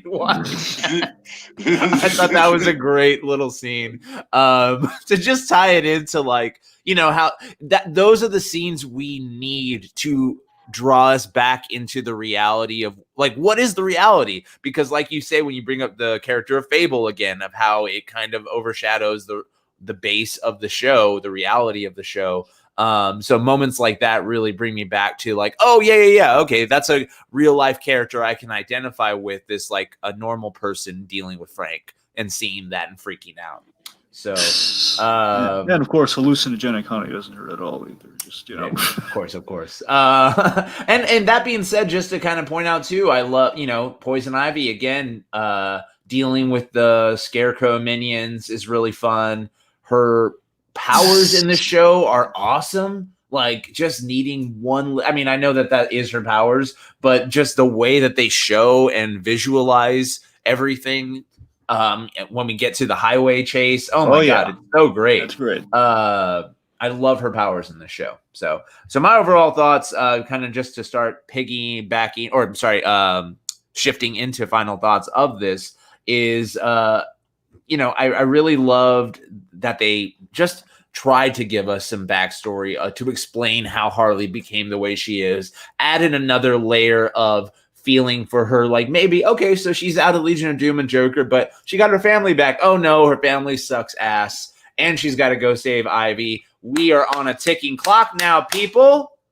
Tiki, what about you, buddy? Final thoughts? Unless you have something else that you wanted that I skipped that we want to talk about from either of you on this episode. I'm good on my end. Like I said, I think this episode, I feel like it might get not necessarily skipped over, but people might be like, they might want to get to more of the big like ensemble episodes with a lot of the cameos and action set pieces and stuff like that.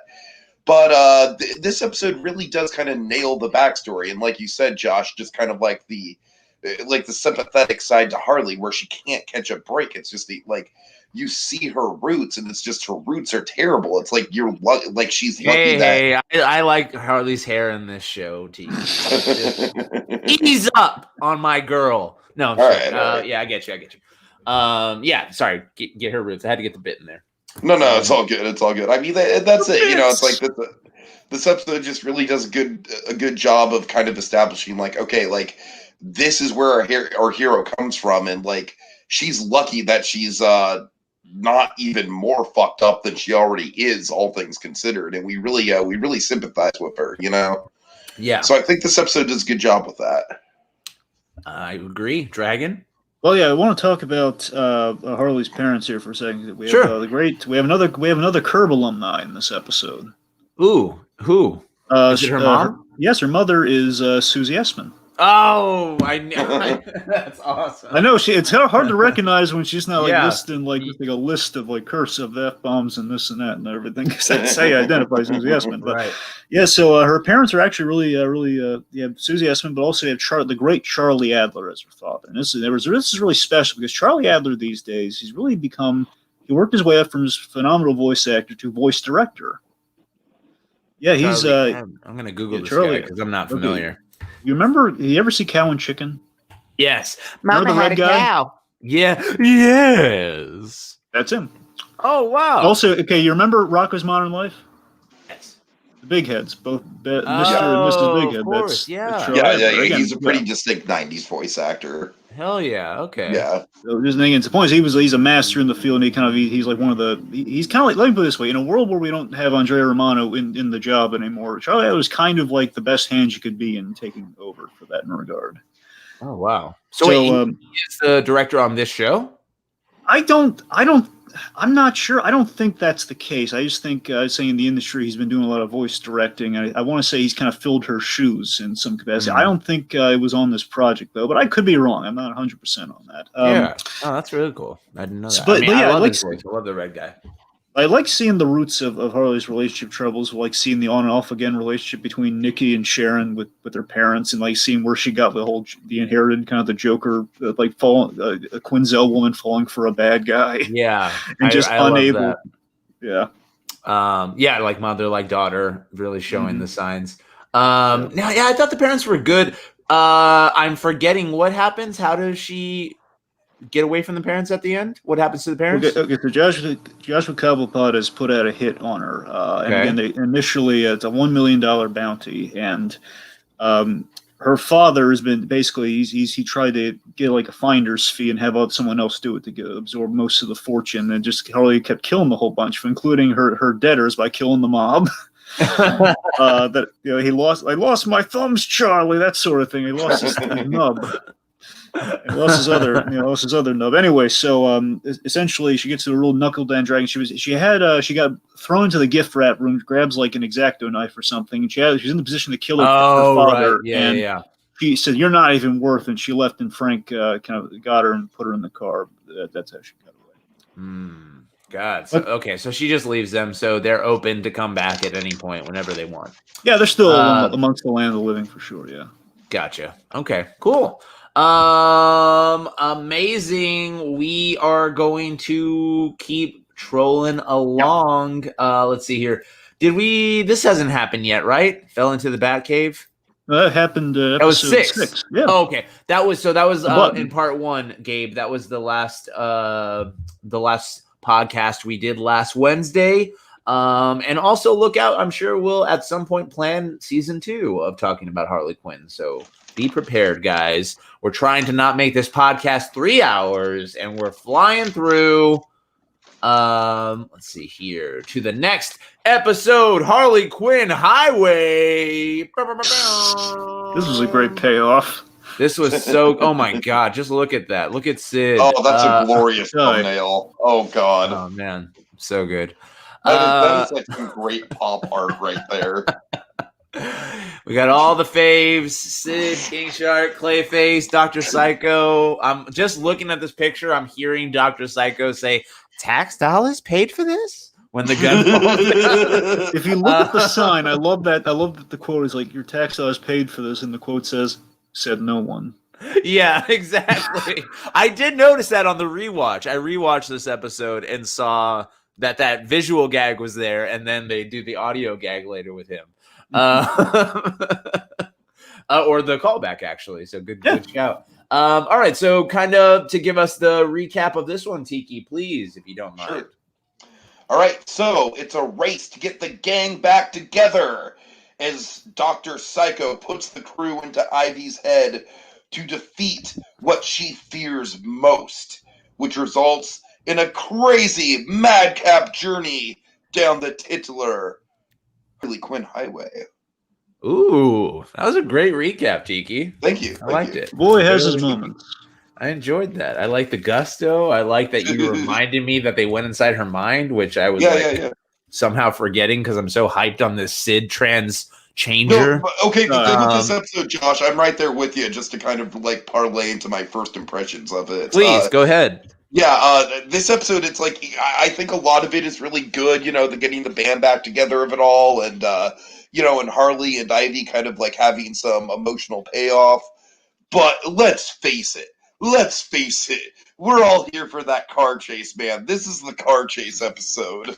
Dude, the car chase scene, the loopy, the action park meets the DC universe.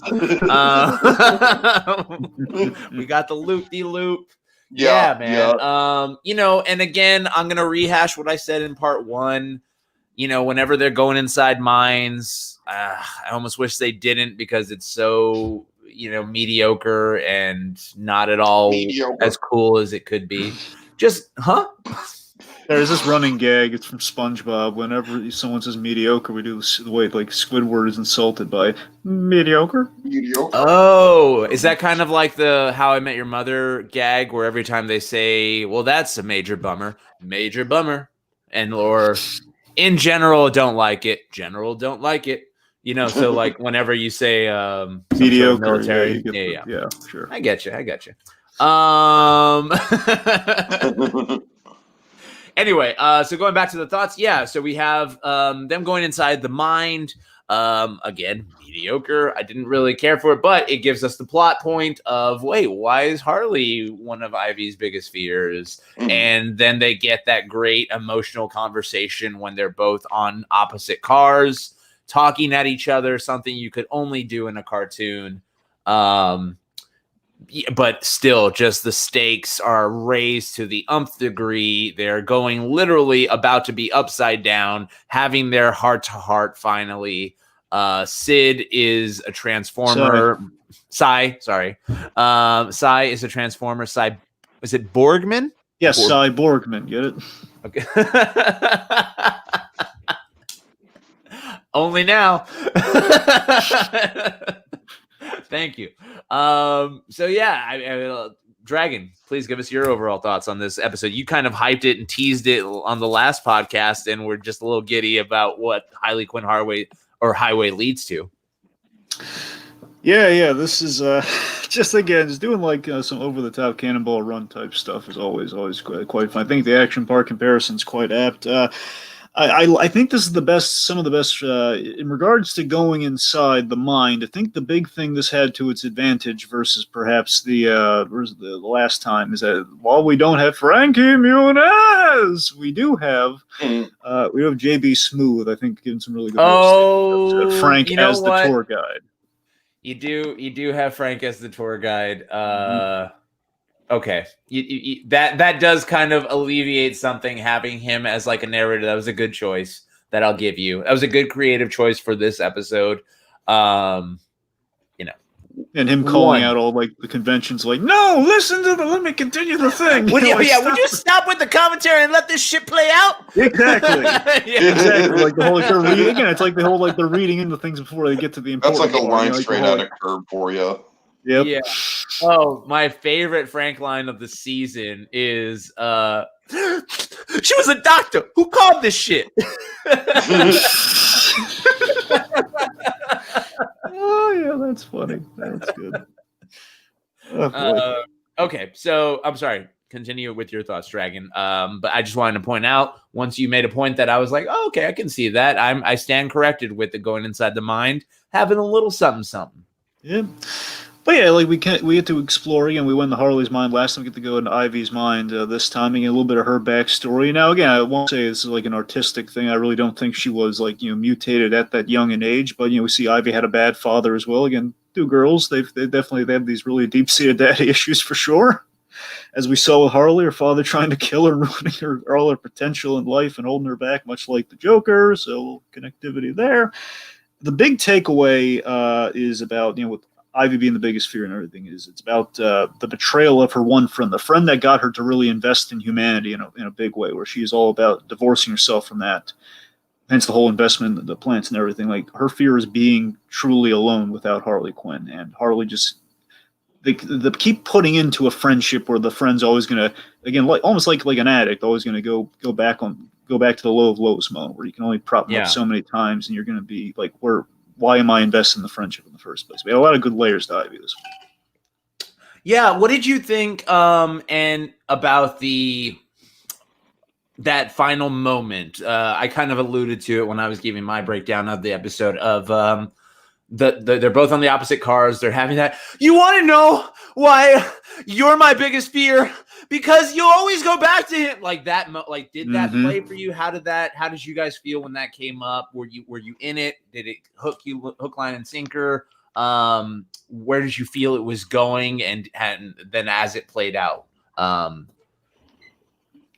of give me your thoughts on that. Because that's kind of what we build up to, not just the chase, which is the action, but that's the emotional crux of the episode. The issue's always been there, but they've always been a little jokey about like Ivy always being kind of like the straight man, and like Harley says, "Yeah, I'm going to show him." Like, yeah, you should show him. Like, just don't go back to like to get out of his DM. Stop looking around me. Stop looking at his calendar. And this is like the first like legit call out. And I'm not just saying this. I sort of was just rewatching Harley Quinn, the Joker versus the real world. I got to tell you, this is the kind of conversation I could see something like this, like like a stop the brakes or like dramatic moment with Harley Quinn. I don't know. Oh, 1,000%. Well, that's why I was asking if it hit, because the moment there, but when on the rewatch specifically, I was very like, this dialogue needed some tuning. Like, just like the way Ivy phrased her problems with her going back to the Joker. Like, there was just like I was just like there in it, and I don't know what I wanted her to say or how I wanted her to say it, because she was getting it across. I really think the venue might be the problem, Josh. Is that it's a good conversation, but the moving truck thing is right. Like, it's cool. Don't get me wrong. Yeah. It's cool, and I get what it's fun. I'm just saying maybe to make that. I think that's what you're searching for. It's like maybe like a less distracted sort of location. 1,000%, because they start, and you know what? Also, again, into like the performance aspect of what they're trying to convey. It starts off with Ivy very much giving her performance like, you don't understand, like I'm shouting because there's wind, I'm on top of a car. But then as it proceeds and it gets more emotional, she's just talking normally to Harley. Yeah, that's an issue. You're like, you're still on top of a car. Like, I need anyway, so that all being said, that's why I was curious as to kind of your takeaways from that moment. Tiki, your vibes on that moment? It's interesting. I actually appreciate the setting. My problem is, like you said, kind of like the delivery and the script. To me, what landed in it was the urgency of it, was the fact that like, oh my God, we have to have this really intense heart to heart, and we have to do it like on the side of a moving vehicle. Like I like that. To me, like that kind of subverts the whole, having to have the heart to heart conversation, and it does so in a fun way. Like you said though, Josh, I just wish the line delivery was a little bit more consistent, and I do agree that the dialogue itself could have been ironed out a little bit more. You need to hire a little Joshy T for a little touchy up. Yeah, let me tell you the issue I have. It's not necessarily with that scene, it's with the result. So the issue is I kind of wanted a bow on it within the episode, and next episode is where we really get to we have that resolution. Obviously, when also other big things happen, emphasis on the big. But this episode though, like Harley has this bit where she blows up her own head with the bazooka, Just look how selfless I was, Ivy, and that bit just feels like, it basically confirms like, we're not gonna put the bow on like the heart to heart in this episode. We're gonna go into the next episode. Here's the other bullshit about specifically that line, Dragon. Her timing is perfect when she blows up the head and it falls perfectly to hit Scarecrow. Yeah. So I was almost like, oh, Harley didn't need to. She's just saying something to kill time right there. She just needed a little bit more time because like the shot wasn't ready yet. See, I'm doing this for you. Okay, now. Because it fell perfectly. Like, if she would have shot early, Scarecrow could have seen it and been like, oh, turn around. I just wanted to point that out. Like, I noticed that on the rewatch of like, oh, that's kind of weird, like that she didn't shoot and then say it. She said something and then shot. It was just a weird timing issue for me. Go back to what you were saying. I apologize for interrupting you, sir. Well, the Toy in the comments here, she brings up an excellent point. Just to clarify here, Toy says, the fear is. That's what I'm saying. It's like not truly like it's not just. Look a little like Psy right there, Joshy boy. If you had a car behind you, you know.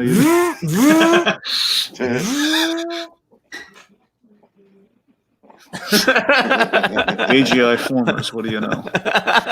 All right, the cast back there. There we go. Go ahead and read her comment if you would, and go ahead and answer it, Dragon, please. Right. So Toy says, her fear isn't being alone without Harley. I don't think. I think her fear is to open herself up to Harley and have Harley ultimately moves on, like Ivy points out Harley does, and she gets rid of her. And that's what I mean. That's against the fact that, again, it's not that she'll just be alone. It's that Harley, who she has so much investment within that friendship, will like the only human relationship that works will not be there. So it's that kind of loneliness. Obviously, she has Kite Man, so she wouldn't be alone necessarily, but it's still like the thing that's kind of shaped who she was. Again, her own kind of origin. Again, if Ivy is redefining her origin, it's like when Harley enters the picture. That's her new origin of who she is. If we want to make episode 5 a little more relevant, I guess. Yeah. I think that's a good point of, I mean, I don't know. I don't know. I'm trying to, I wish I wrote down exactly what Ivy's verbiage was when she's yelling at Harley, but thank you, Gabe. What a cute cat. That's old Vinny Chase back there, everybody. Yep. I think it's episode 2 of JGI at Home is his shining moment, right? Sounds about right. So thank you for that. It's cute cat bullshit. Okay. Back to this episode. I love where the crew is at the start of the episode, by the way. Like the aftermath of they're getting new jobs, like Clayface is ruining the Riddler is like right. Okay, great point. Yeah. Where he's saying it along with the Riddler and it's live. And then, do you mind if I borrow Clayface? Borrow, take him permanently, please. Yeah, Jim Rash is a really funny, pedantic Riddler. The Riddler's kind of like throwing in the towel, Yeah. Also, I want to point out Psycho saying 17. That's my favorite number. I just thought that was weird that he was like, "You're thinking 17." I was like, I was. I'm always thinking 17. My favorite number is 69. Close. 66 with the 6 turned upside down. Nice, but no.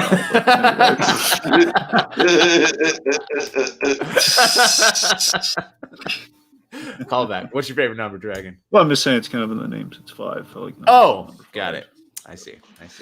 Anyway, but yeah, like I love this is a payoff by the whole Daniel and Denise, like this whole love affair. It's like Psycho's calling out, "Yo, your boyfriend's cheating on you." We see the affair at the end. The couple gets eaten by the tree. Oh, nice! I didn't put that together on the watch. Nice, very good point out.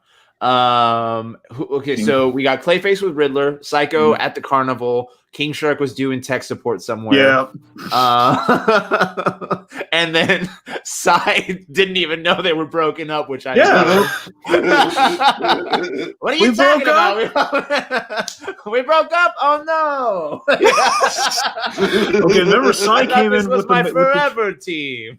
Psy came in with the Trojan horse this episode. The pretzel wrapped wieners. Yeah. Oh god, the pretzel wrapped wieners. I mean, Psy steals it. Well, we got to talk about just the transformation scene because we allude to it obviously, but that transformation scene, not transgender. Oh my god, transchanger. That's a different cut of the episode. There. Transchanger, right? Or a transmorpher. Yeah. Well, here's the thing. I think he would have said transform, but he just alludes to it. It says in the 80s, a toy company got an idea. No, exactly. But he calls himself, and I became a transchanger, right? Yeah, I think he said transchanger, but before he could clarify, he transformed. But yeah, it's transchangers, like the old man isn't before he actually says it.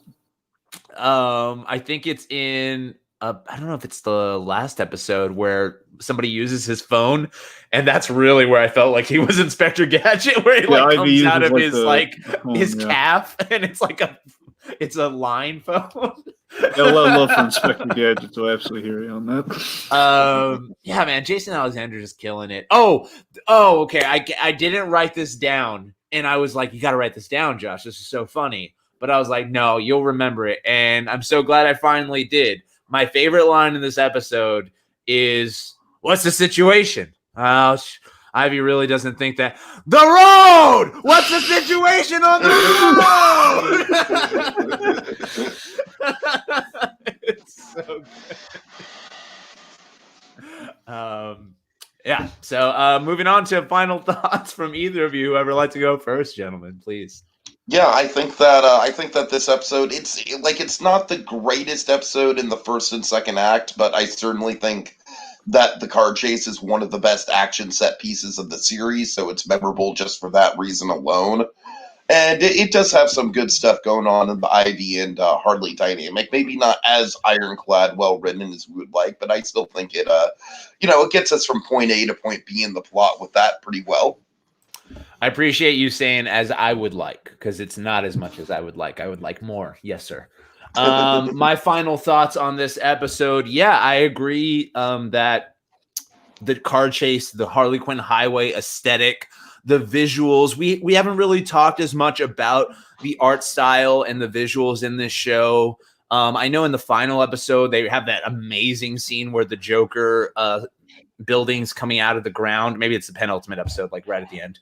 Where it's like kind of a 3D Beauty and the Beast chandelier like coming out of the ground. But the art is really great in this episode, and that's on full display here with Harley Quinn Highway. It's a great callback to earlier in the episode, which I feel you should do as much as that, or as much of that as you can. And I think that's where I'm complimenting the show. It's also my problem with the show that they're not doing that with everything. They have really great examples, but they're also throwing up so much that it's just like, I can't tell what I'm supposed to pay attention to and what's a fun Easter egg that you're just throwing in there for me. So, back and forth, but I overall enjoyed it. Sai was great in this one. All the side characters and her whole crew, like we've gone on ad nauseum, are amazing in this show.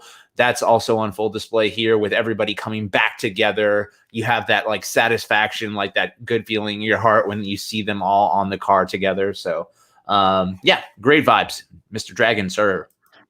Yeah, it's definitely I think it's the craziest episode of the season. Bear in mind, Sai, obviously, Sai's sister is kind of another contender. But again, we have another Sai moment here. But again, this one I think throughout you lead to the whole Harley Quinn highway and the mind stuff. I think this has the bid for like the craziest episode.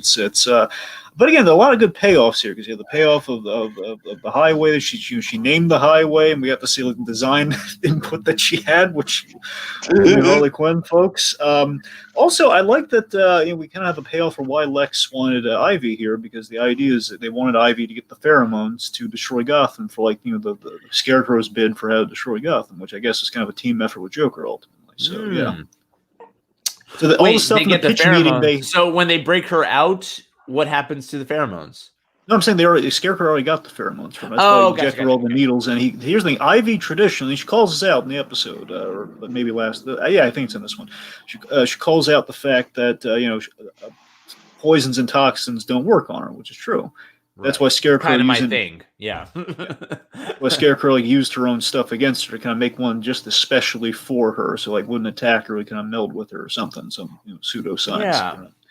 I like the way that they went about that with kind of So that's like really cool, like the justification, right? Like, oh, how can he get Ivy? Well, he's going to make something specifically for her. And I love that. The thing that I'm going to have a problem with, like these next 2 episodes, and I'm going to say this like kind of to spoil my overall thoughts on the series. Last week, as we're moving on, we're going to start moving on into episode 12, The Devil's Snare, baby. Harry Potter, yeah. The last podcast we did talking about season 1, the first half, I kind of alluded to you guys, and I was being genuine. I wasn't lying and saying that this show, upon first seeing it and hearing about it and then starting to watch it, I was very much of like, wow, they're kind of stealing what I'm going for with my show, the vibe I would take my show on. And as I see it unfold, I definitely thought that this show had the potential of what I would have done with it. But as it keeps going, it's just so blatant that, oh, no, nowhere near the same as, like, I was like, oh, okay, I needed this reassurance. Yeah, someone being a little defeatist on us last time. I do know him genuinely. I mean, the last episode I saw was You're a Damn Good Cop, Jim Gordon. And I'm like, okay, this show's going to be amazing. Like, who knows where it's going? And so, and the reason I'm bringing that up now is because now we come to the penultimate episode, Devil's Snare, episode 12. We have 2 more episodes left. They're very much back to back, all one plot, even though, we kind of develop into way more Joker stuff in the next episode. But what I'm going to say is just in the way they go about so many things, the way they build up moments, I just, as an overall, as the season's coming to a close, I was nowhere near as excited as I should have been. When the season ends, I was nowhere near ready to keep going. So I don't mean to put a damper, because these are good episodes, but it just, I was hyped. I think this season kind of peaks in the middle, honestly. I agree. So, and I'm with you, Josh. Like, it's not that these are bad episodes per se, but I think the Legion of Doom stuff, like episodes, I would say episodes 7 through 9 to me are kind of the peak of the show. Mm-hmm. Yeah, I mean, I would throw 6 in there for sure, just because sure, 6, absolutely. Yeah. But yeah, I agree. So okay, so let's start diving into it. I've kind of said a lot of pieces to set up the final stretch of where this conversation is going to go. We're going to handle this episode, the next one, back to back, and then we're going to talk about the season as a whole. To start off with, let me give a little recap. This is season 1, episode 12, Devil's Snare. We pick up almost like immediately where we left off. Now there are these demon trees in the park going crazy, and they have to discover how they're going to fight off all these people. There's a giant battle. Ivy grows gigantic by taking the serum. They get saved by Kite Man. There's a huge battle with Fable because they go up to a beanstalk. There's so much that happens in this episode. I'm doing an awful job of recapping it. Hopefully you've seen it, and I'm just mentioning the highlights. But those are kind of some of the things that this episode basically is a huge buildup to. Is Ivy dead? Question mark. Although I've seen a million deaths before that, so how could I ever feel anything? Dragon, first impressions. First impressions. So yeah, this definitely really jam-packed penultimate for sure. Of course, I love Kite Man saving the day. That's fantastic. Amazing. Of course, we go really big here. Like, Legion of Doom. They, Legion of Doom gets destroyed by Joker's tower. And again, I like how tight the narrative goes as we set up in the last episode. Where again, it's all paying off. Again, that pitch meeting, everything's kind of come together here. We had like Joker pitching his big old tower mixed in with Scarecrow's plan to destroy Gotham, and again, Lex Luthor getting Ivy for the job. So it's all tied together and kind of blew up in Legion of Doom's face. Right. It would seem, and this episode actually it really narratively this episode does sound really interesting in that again we've taken everything that we've established through the season off the table in a sense in which the Justice League, they're out of the equation. We do kind of the perspective shift where they're kind of the villains for a second there for our villains who are kind of the good guys. Harley and company are kind of mistaken for like, you caused all these trees because it's poison ivy, and of course very wise move with Wonder Woman's lasso of truth. Like, no, wait. lie detector. Okay, let's try that out. And again, like we take the heroes out of the equation, so literally we have no other recourse but Harley Quinn to save the day for her namesake season. This is all good. This is all good stuff plotting wise. So you bringing up the heroes coming in and then getting taken out kind of leads me to I mean, I get that they had to do that, but it also bothered me of how simple it happened and how instant it was. Like, okay, now they're gone, like done. And the same thing of just in the upcoming with Batman. I'm just like, how the way that they explained like a great, Scarecrow, it just that extra step of explaining like, you would think that he didn't outsmart Poison Ivy, but he was one step ahead of her. And in this case, it was just like the superheroes show up and then they get trapped by Fable very easily. That was set up though. The whole like Fable again having a bone to pick with those guys, trapped her in the book. This was karma coming back. It was set up from a character point of like Fable's motivation, but it's not set up in how all of our Justice League is falling for this and getting trapped so easily. Like I don't know. I mean, I guess like in a perfect world, magic technically. I mean, but I guess in a perfect world, right? If this was the Justice League, we'd be following them to see how they get right. But we're staying here, so I get in that sense, I get it. I also forgot to. God dang it! I totally forgot to mention in the last episode my favorite line from Jim Gordon, where he's like, "Well, I guess there's only one thing to do." Blow the damn place to Kingdom Come! And he's like on top of a building. No, that's this episode. Is this episode? Okay, thank God. All the Gordon Tank stuff's this episode, yeah. Oh, great. Thank God. I thought I missed it. Oh, man. I love when Gordon's staring up at it. Because of the Jazz Festival. People didn't look at the flyer. They didn't check. And even going back to the lasso truth with Poison Ivy, I was excited for Jazz Fest. Okay, I was very excited for Jazz Fest. So, Tiki, you kind of gave your thoughts a little bit when we were just spitballing about the ending as a whole of the season, but specifically this episode. What do you think, sir? The ending of this episode, I just think. As a whole, this episode, we were talking as the ending of the season as a whole, and then Dragon gave his first impression. Okay. Sorry, I know we were a little all over the place. Sorry. No, it's all good. It's all good. Don't worry about it. I think this episode's good. It's not my favorite by any means. I think it kind of suffers from just kind of being like one big action sequence with not a ton of substance going on.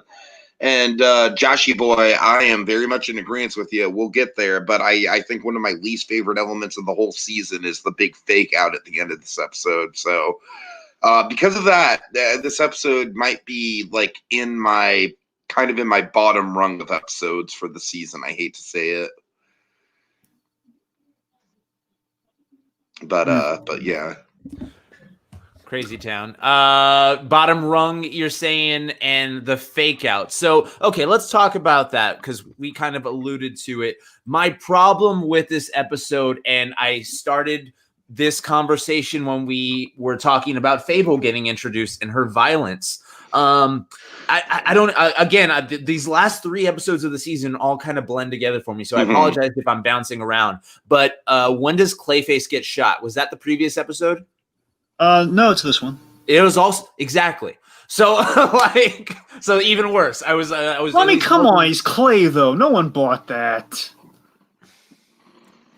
I just don't think it should have been anywhere near when they're actually wanting you to feel something. Yeah, I agree. With the Clayface thing, especially, it really shouldn't have been treated as dramatic, because it was a joke. But see, even then, it's like it was the music choices with the Clayface and the Poison Ivy were very similar, and that's why even when Poison Ivy died, this is what I felt they should have happened because there was so much. And again, Tiki, you alluded to this. You said this one giant action scene. People are dying left, right, and center. There's violence, there's blood, there's gore everywhere. When it came down to someone we actually care about dying, I think they needed to go slow motion. They needed to go, wouldn't it be funny if I just ate you right now? I was thinking the same thing. Like if it needed to make me stop. Because it just was happening, and I was like, "Wait!" And then now she's shrinking, and then now there's flowers around. What is this real? What's happening? Work for you? I'm sorry. the immediacy didn't work for like the surprise, like crunch, like she's in. No, because also I didn't even like the fact that I had to hear it coming. I was like, I would have rather not heard it coming and just it come through her chest or something and surprised me. Because it's like they're talking. Wouldn't it be funny if I ate you? You hear a second later, and I don't know. And even I rewatched this episode specifically because it all happened. And it was done, and I was just like, "Oh no, I was supposed to be heartbroken right there, right?" I know that's what they. I feel like for me, it's like they went for immediacy, but instead they kind of landed on abruptness, if that makes sense. Which are two very similar things, but there's a fine line between the two of them. Are you defending this scene? And if you are, I would love to hear your take on it. No, I'm saying that this scene. I'm saying for Dragon's point, but Tiki, I know you're in agreement with me. Okay, sorry. Sorry about that. I meant Dragon. Are you defending that moment? And if you are, I would love to hear your take on it. Yeah, I defend the moment. I really do because I felt the ending of the episode. there are a lot of elements that really kind of help bolster this moment. Again, if you look at the inevitability, smart money says Ivy's probably coming back, but still, I feel the loss in that. I don't know why. Maybe I did see the trailers for season 2, so yeah. Again, I hear your point about the sound thing, but I was just kind of hit by it because it was like a nice little casual moment. Then oh my god, Ivy's been impaled and the shrink. But the thing always got me is like Kaylee Cuoco's just primal scream at the Joker yet again, taking away Harley Quinn's most meaningful relationship and just laughing about it. And it's like. That was a poignant ending for me, and Ivy being killed by the Joker, and again from the tower. That again, Harley Quinn kind of made that tower thing happen. So yet again, Joker's manipulation over her that has kind of like tore the team apart, brought them back together. Everything was going great for a second, and then Ivy's dead, and Harley, she's in part blaming herself. And yet again, like Bensonhurst, we take something away from we take the love and the hope out of Harley Quinn yet again. Yeah. It is that in the sense of yet another chapter of the Harley can't catch a break and, feeling for her. But I don't know. This is the biggest moment of the show. I felt where this should have been the biggest moment of the show to make me shed a tear. I should have felt something. I was shocked that I didn't feel anything. And rewatching it, it played a little better, and that moment right prior to it was really nice of them, the chit chat, and really cemented. Oh, they did a good job of developing the bits that Harley and Ivy do with each other. Of like, oh, I wonder how big that giant's penis is. I was just thinking the same thing. Like those to build up to that moment, especially. Like, here's my biggest problem with this. I see everything that they wanted me to feel, but I just don't think that they executed it properly. I see all the wires, all the structures there, the blueprints, the house is built. You can walk in. It's never going to fall down. It acts like a house, but it's not the house that I wish they would have made. As they were telling me about it, I get what they wanted me to feel from this, but I don't think it landed as hard for me, and I'm glad that it landed for you because I know that that's the intention there. But I think maybe because even they have to recap it in the next episode, and that does a little better of a job to make you feel that moment out at the start of it. But I think the abruptness was the wrong move here, and they should have gone slow down. And I'm almost even glad to have this conversation that we disagree on. Okay, so also a few points we should make before we get into before we transition to the grand finale. Kite Man, I know we kind of talk. Hey, Kite Man saves the day, but of course that's why they have the giant conversation. And she's trying to distract from the fact she hasn't quite told Harley the news that hey, I've been dating Kite Man. That's kind of been a runner this season that she's been secretly dating Kite Man. But she hasn't been hiding it, but Harley just hasn't really had quite the follow through with it. Kind of like a don't ask, don't tell sort of situation. Sure. And almost a little rehash of the on top of the car scene, because that happens when Harley's fighting the giant, correct? When they're like, "You're dating Kite Man," and then she gets swatted and stuff. And I felt like that intensity of having a conversation that worked a little better for me even than the cars, and I really liked that. Seriously, Quinn, you didn't know? Show of hands, who knew?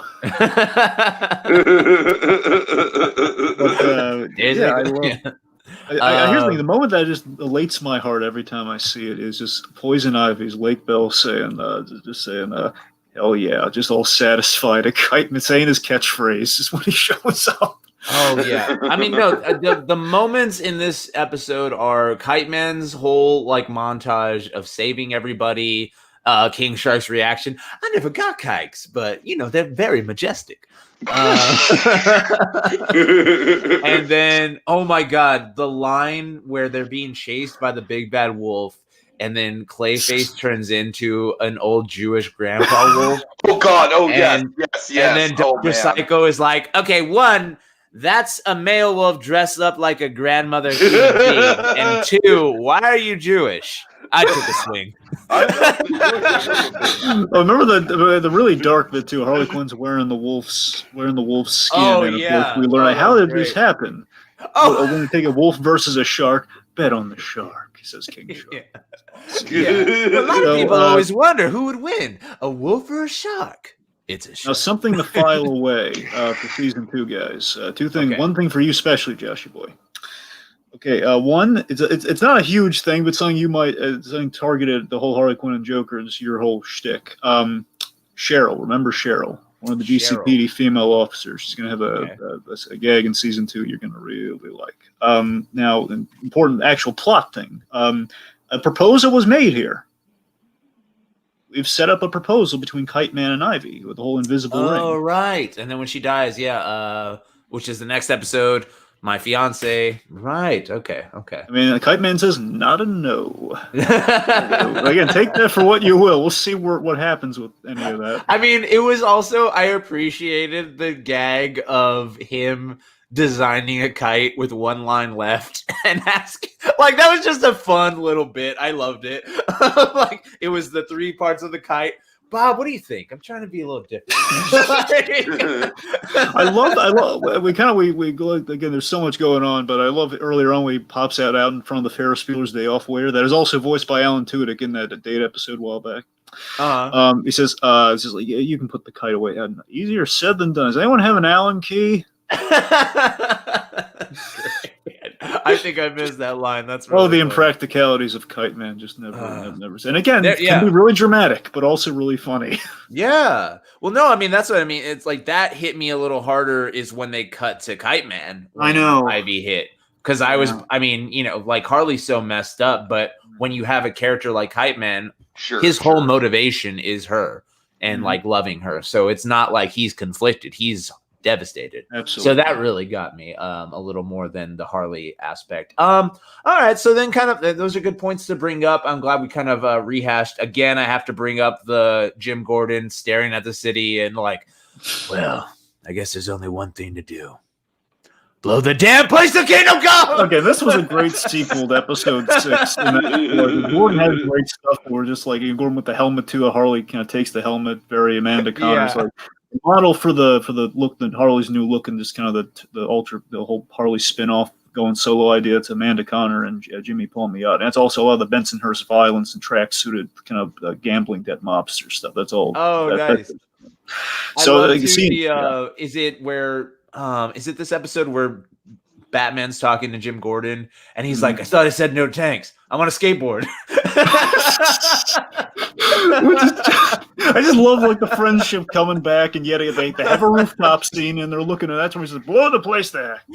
Blow the damn place.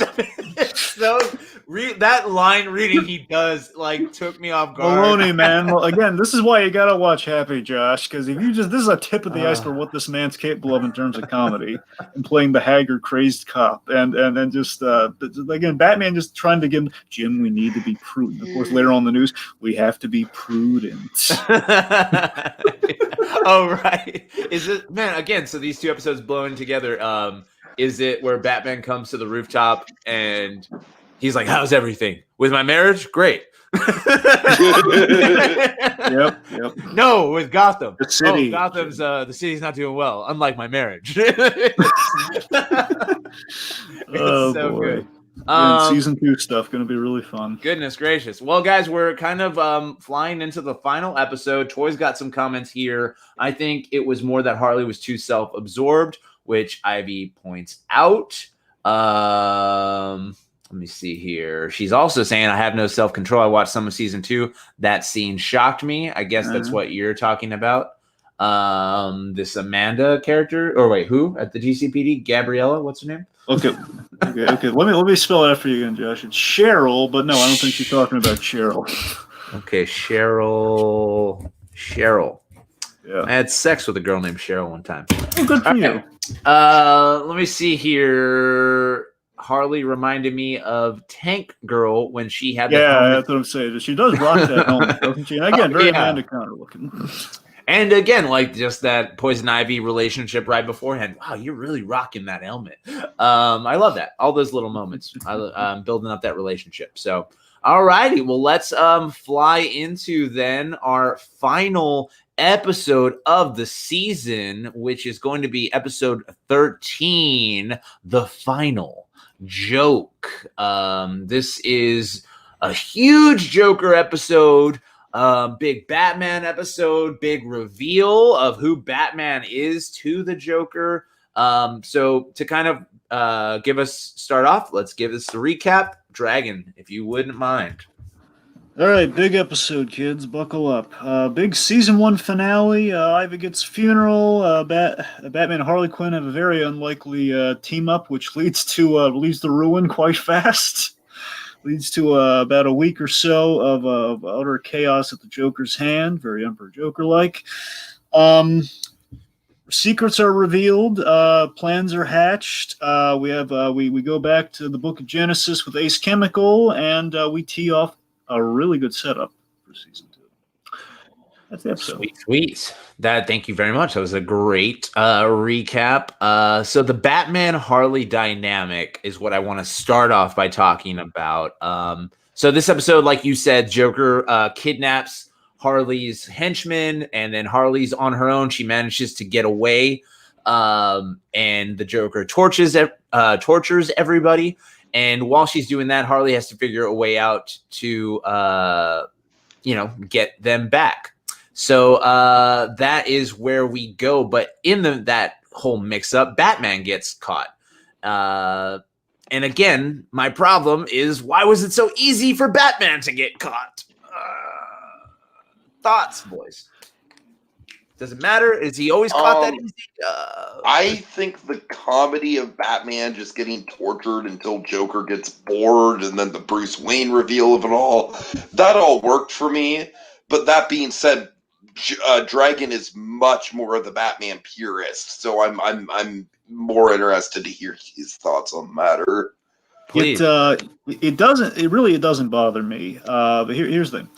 It doesn't bother me because, one, I mean, again, they kind of set the tone with, again, going for kind of the anything goes sort of Batman with the Diedrich Bader, which, again, that's kind of his whole kind of shtick is with kind of the Batman. Kind of like a more grounded all-star Batman and Robin Batman. I mean, sure, like a more sane version of that. Sure, yeah. That's what I'm saying. It's always like, again, it's like the Batman who's kind of game for everything, but he remains kind of stern, but again malleable. Mm-hmm. The Diedrich Bader does a good adaptable Batman. Now, again, because it's the Harley Quinn show, I don't mind that Batman gets taken. And you got to remember, if you want to look through Batman's whole history, there's usually a point where Batman gets gassed or knocked out by somebody, and then because there's always a balance, Josh, the strike with Batman over the years, and many writers have always grappled with this. There's always there's something called Bat God. Bat God is something you always want to avoid. Bat God's when Batman, it's like an Uber version of the Arkham games, where nothing can get the drop on him. He's always going to block if he ever gets hit by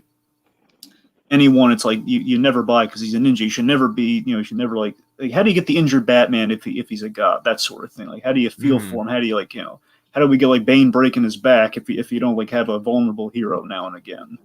Right. So that's always kind of so I'm not bothered that, and also a lot of the whole Batman being tortured to the point where Joker gets bored. That's from this. It's inspired by this really interesting Joker story called Emperor Joker, where where basically Joker gets magic, and from one of the Superman villains, Mr. Mxyzptlk, basically a magical one from the fifth dimension. I don't want to bore you with the details. Point being, Joker has the ability to do Howie Mandel plays a version of him in I forget what. Lois and Clark, the Adventures of Lois and Clark, yeah. And it was good in that too. That was a Christmas episode. Oh. Stop showing off that shirt, Joshy. No, I'm hurt. My heart's hurting every mention of that Howie. No, Sorry, but the whole idea of like Joker had wounds there, buddy. Simply, Joker had magical powers, and basically he had Batman at his mercy, and Joker's got bored. He keeps killing and reviving Batman every like on the hour, like every day. Just he got bored of it, and this is kind of like that, where if Joker took over Gotham, and the only thing that kept his relationship alive was the mystery, and the mystique just got taken away from me. Really would have nothing. Okay. Well, no, that if it kind of makes me feel a little better, like as a like Tiki said, a Batman purist, that this didn't bother you, and it kind of goes in line that it would fall into it. I guess again, my going back to the balls they drop. Where's Damian Wayne? Where's Robin? We set him up very promptly. Okay, that gets addressed in season 2 with the whole deal with that. Cool, good. And so the other thing is, like, I get all of these things happening, and so we have all this torture. I love Psycho's torture. It's just watching like feminist marches, porn style, like the character. That's so good because it's like goes from pulling teeth out and then to him just no, make it stop, not Gloria Steinem, no. And Clayface, I was hoping there was going to be a ghost joke when that pottery clay was going around. Yes. Also can't avoid saying Clayface's Batman was awesome. That's what I'm saying. Like moments that also helps save the whole Batman thing. Just there was a plan there, and had the plan gone off, Batman would have been fine. But obviously things went awry. Right, exactly. Yeah. And I mean, even like that was good writing of setting up her going to Batman and then cutting to it, so we are to assume that it is buying it. Yeah, until there. So I had such a smile seeing Batman just says like, "Oh, you never see that." And then and then here's my other balls dropped. Why is Scarecrow the only villain here? Where's Bane? And you're saying this is probably going to be addressed later. Scarecrow ends up dying, as we've gotten spoiled by Generation Productions. The Joker kills him. Well, yeah, in this episode after the unmasking. Oh, no, I know. I was just referencing back when he spoiled it earlier in the chat. But what I mean is, so Batman is outed as Bruce Wayne. The Joker has that great line that he's just a billionaire with parent issues. That's extremely reductive. That's what I'm saying. Bader kills it as the adaptable Batman. He does okay. Well, shoot, Uncle Jed, I think he's a good Batman. Yeah, and so I loved the, just the Joker being over it. I don't know how I felt about that line, like basically the Tesla line of "I put a deposit. What's the deal, Bruce?" Like, I just feel that was Alan Tudyk. That was an improv or something, like a last minute. It felt like an improv because, like, the way Alan Tudyk said that was so specific of. What's the deal with my freaking car, Bruce? Like, I gotta tell you, what they've been doing with Batman lately and the whole unmasking thing was really kind of serendipitous that this happened in this show because, like Scott Snyder and some of his Batman stuff, and there's always been the whole question, does Joker know who Batman is? He kind of broached in recent years, and in the comics now, they've kind of gone the thing where, oh yeah, Joker pretty much knows, and it's not a good thing that he knows if he's really put to task that he's been kind of taking easy on Batman over the years. So it's like something like that. Okay. I mean, well, when that happened, it was just such a huge, again, it was just these things passing me by that I felt like could have been bigger, and I was like, whoa. But I guess that was a really point of this one where it happened, and I was just like, oh, they just did that. Now that's done. Where do we go from here? What's great too about the unmasking, just not so much about like who's under the mask, but I love that what this does for the Joker, and that once we take that away, we go to kind of the classic Dini philosophy of like a small shriveled part of Joker's heart does genuinely care, or at least needs a Harley Quinn, and that he misses Harley, and that's what Scarecrow is trying to fill the void with, very, very pathetically and very failing miserably. In that he needs her to enjoy his victory, and like he says later on, he needs to get rid of her to kind of get rid of his weakness. So that's always been kind of to eat sushi on a naked Jim Gordon's lumpy body. That's kind of a killing joke. Great visual. Yeah. Do they eat sushi and Killing Joke off his body? No. I'm just saying the whole like Gordon is kind of they Yeah. get stripped down by Joker and tortured. So it's a little bit of that, and it's like just taking that to like a really creepy, weird, funny level. Yeah. I mean, there are so many moments of this I enjoyed. I guess it just it did feel a little like anticlimactic of it all coming together and Gotham's destroyed. All right, here we. It was just so huge that it did like the stakes were so huge that I felt like my feelings of what was actually happening wasn't matching the extremity of Gotham being in absolute shambles and what's going to happen next. It was supposed to have this feeling of lost, but I think that the show is almost like developed a very safety blanket mentality of things not mattering to me. Like Ivy being the perfect example of not even going in an episode and she's already brought back. Like I would have almost rather they left that hanging over the season finale or something, So I don't know. And I guess we can pivot that into your overall thoughts on the episode before we go into overall thoughts on the season. I know we've been kind of chit-chatting about it, but if you want to get into like a final credence on the finale as a finale, not just as an episode, how do you think it worked as like the season finale? I mean, I'm with you, Josh, in terms of like it's an interesting road to pull where it's like with a season finale, you have to have big stuff, you have to have big events, but you also kind of have to have them play in the context of what we've already set up. And I feel like while this finale definitely has the big events going for it, I feel like it struggles just a little bit in terms of like following through with the events that we've already set up. So in that regard, Josh, I think you and I are pretty much on the same page. Yeah, and again, I don't want to take anything away. It's so weird, like, to critique something and sound negative about it, whereas I still very much enjoyed the show and, Sure. As a whole this season. But I think I just want to point out these things because that's the whole point of doing these podcasts is you want to break them down. You want to break down like what really worked, what really stuck out, what could have been better. So, that's all this is. I hope that you guys don't take this as like any sort of bashing of the show because I want to make that blanket statement. I think this is a very well done show, and I think it's one of one of the best animated shows on at the moment that's still ongoing and currently in development. So, but Dragon, you want to go ahead and give us yours as far as the season finale aspect, and then thoughts on the episode as a whole. Sure. I mean, I think it's a really good finale. I really do, because again, you have some really excellent full circle payoffs to what kind of what things have been about from the beginning. Like the costume as Harley's Trojan horse to get in. Yeah. Well, I mean, she used the bomb thing to get in, but I mean, Joker's whole grand design, because at the end of the first episode, her big thing, she tosses that costume at Joker's face, and Joker saved it. And it's the symbol of, again, it's kind of like the kind of quote Birds of Prey here a little bit. It's sort of like the whole, Harley Quinn is, it's made to serve. And again, one of Joker's famous nicknames is the Harley Quinn of hate. Harley Quinn's an accessory to the Joker. That costume, wonderful as it is kind of the epitome of her as the victim, her as in connection to the Joker. So her being kind of forced to put that on, then having this really, having this big knuckle down, drag out fight with him. I'm always iffy on Joker and Harley fighting because, again, especially back when it was like a relatively new thing, the whole Harley going out on her own versus Joker.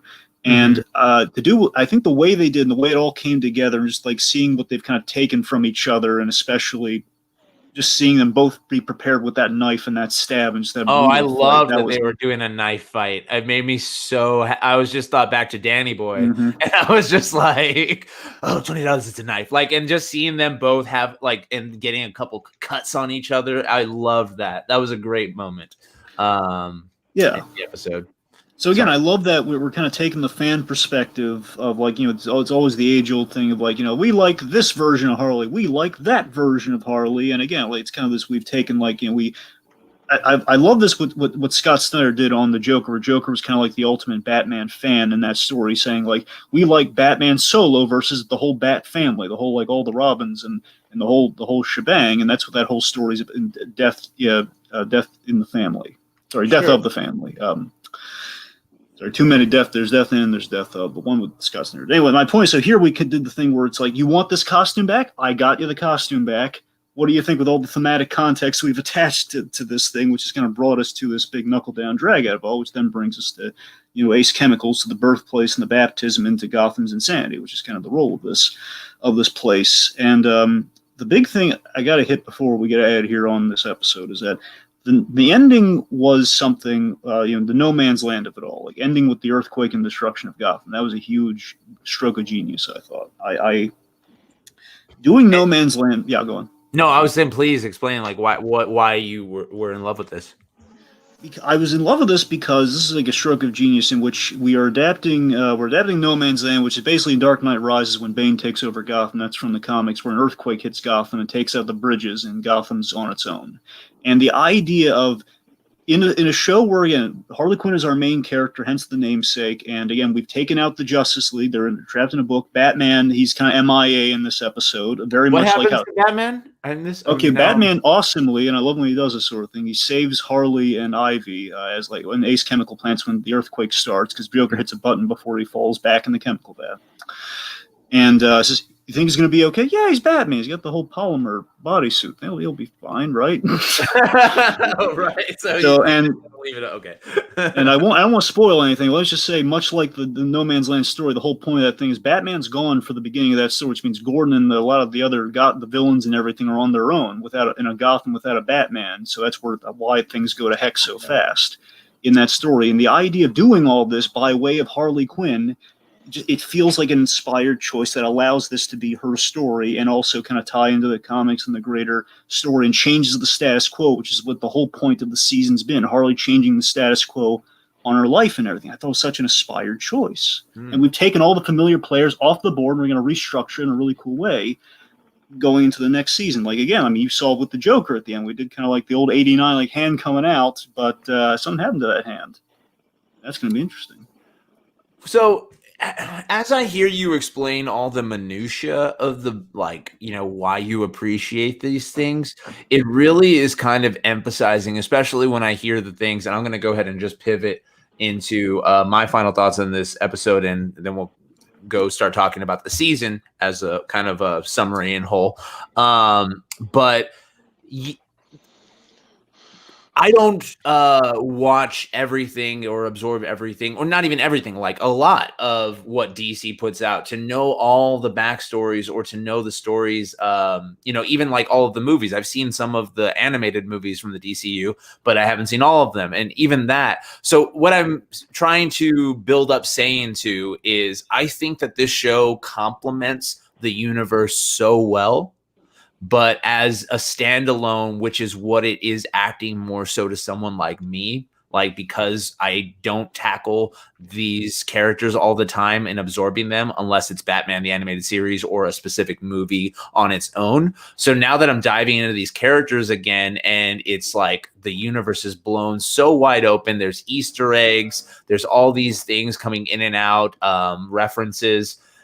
Again, I think it's a great compliment to the universe of Batman and Harley Quinn and Joker.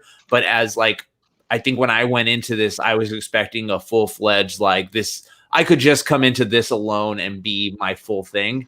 And I don't think he delivered on that aspect, but breaking it down made me notice so many great points, as a whole. So, and to summarize the finale aspect of it, I think that, you explaining that made me appreciate it so much more, especially to know like, okay, we're just going to have like a completely new vibe when we start over, because now we don't have what we've established as what we thought we knew Gotham was. Batman's there, the villains are there, and this is how they operate behind closed doors. Now it's these characters we know behind closed doors in a completely new setting of Gotham destroyed. So, I kind of, does that kind of make sense with what I'm saying in the complementary aspect of the series versus a standalone? It does, Josh. I get it. And it's also, I mean, I'd say the shakeup, like just taking it as like maybe an introduction to said events. I think it still plays, but I absolutely hear your point though. I mean, there's like maybe like a fuller appreciation, and it is a complimentary sort of thing to like again, one of the big hooks for the show for me has always been like we're kind of exploring the DCU at large via Harley Quinn as our in. Right. So we're doing that in that sense. It's absolutely kind of a complementary sort of thing. It's like, or it's a kind of combination of all the years. And how do you reinvent something that's been done to death and been done for over 80 years going now? Yeah, exactly. So I get you. Tiki, your thoughts on that? I mean, I think I'm kind of in the middle here because, like, I know of No Man's Land, so it's like when I saw they were doing it, I was pretty much like, oh, that's cool, they're doing No Man's Land. But I wasn't like Dragon, where Dragon knows all the, all the minutia of No Man's Land. So I wasn't like over the moon about it, but I was like, oh, okay, that's an interesting direction to go in with season 2.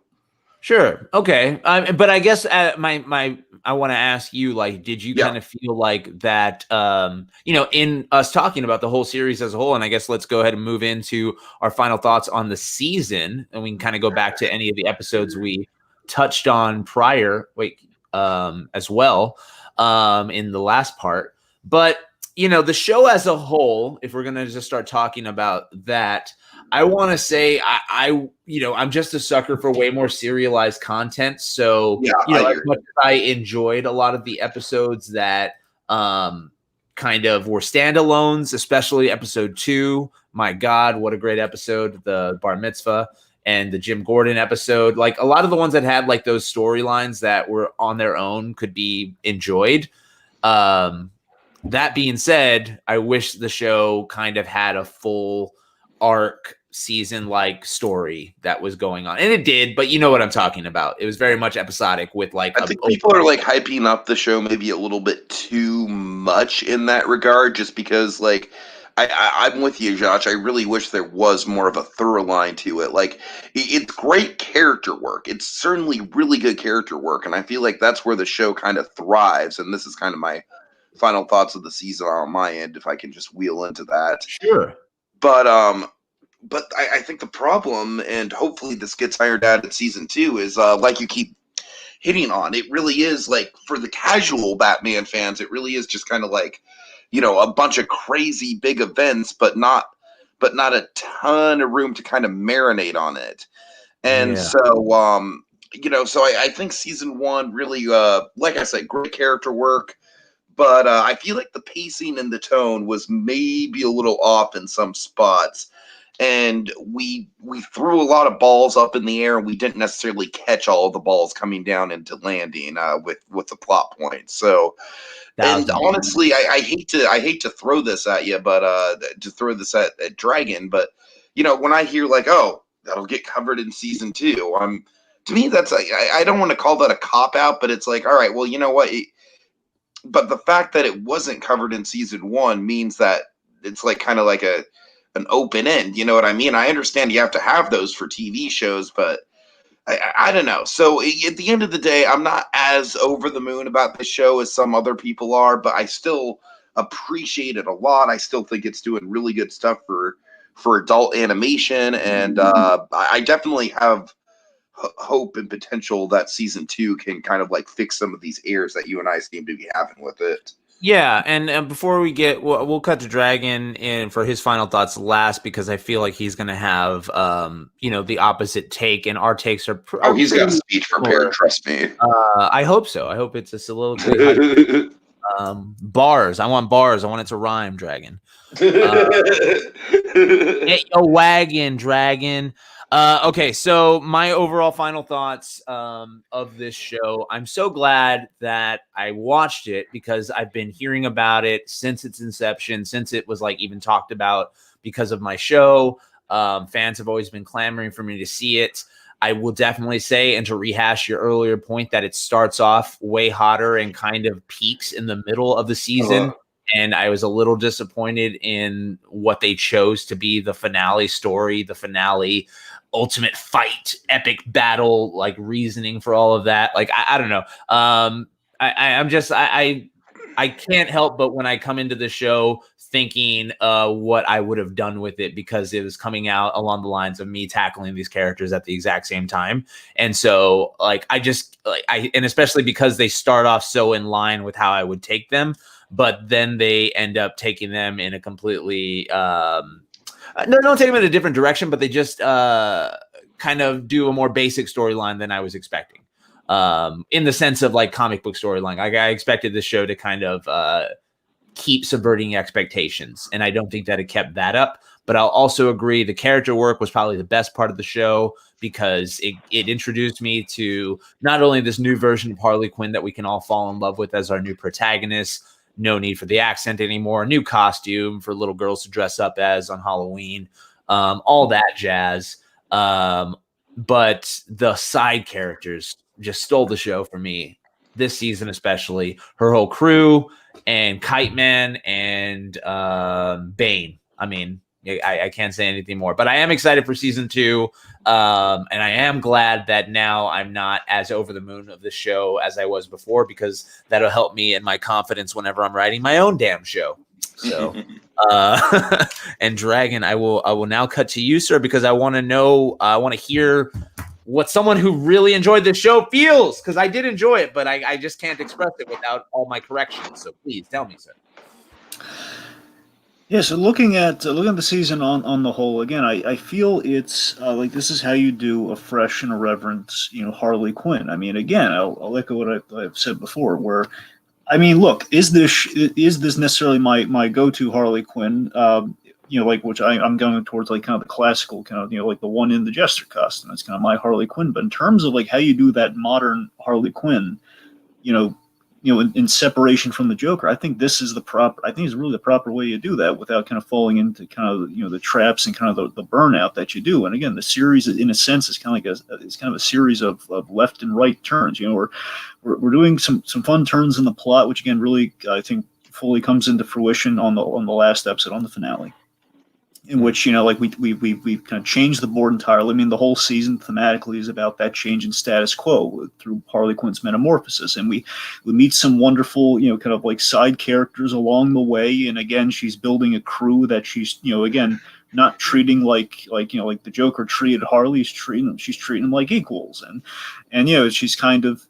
Again, it's very much a learning experience for her, and I think it was so interesting in this first season. Again, I'm going to this season not knowing we're even going to get a season 2. I'm assuming like TV is going to work out terribly like it usually does, where we have all the good stuff gets canceled far too soon.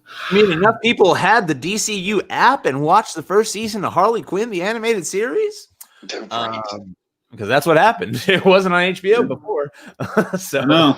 Yeah. I was so when season 2 was announced, it was announced like really fast too. Like this show comes, I think the first season starts in like November of 2019 technically, and then like by April, season 2.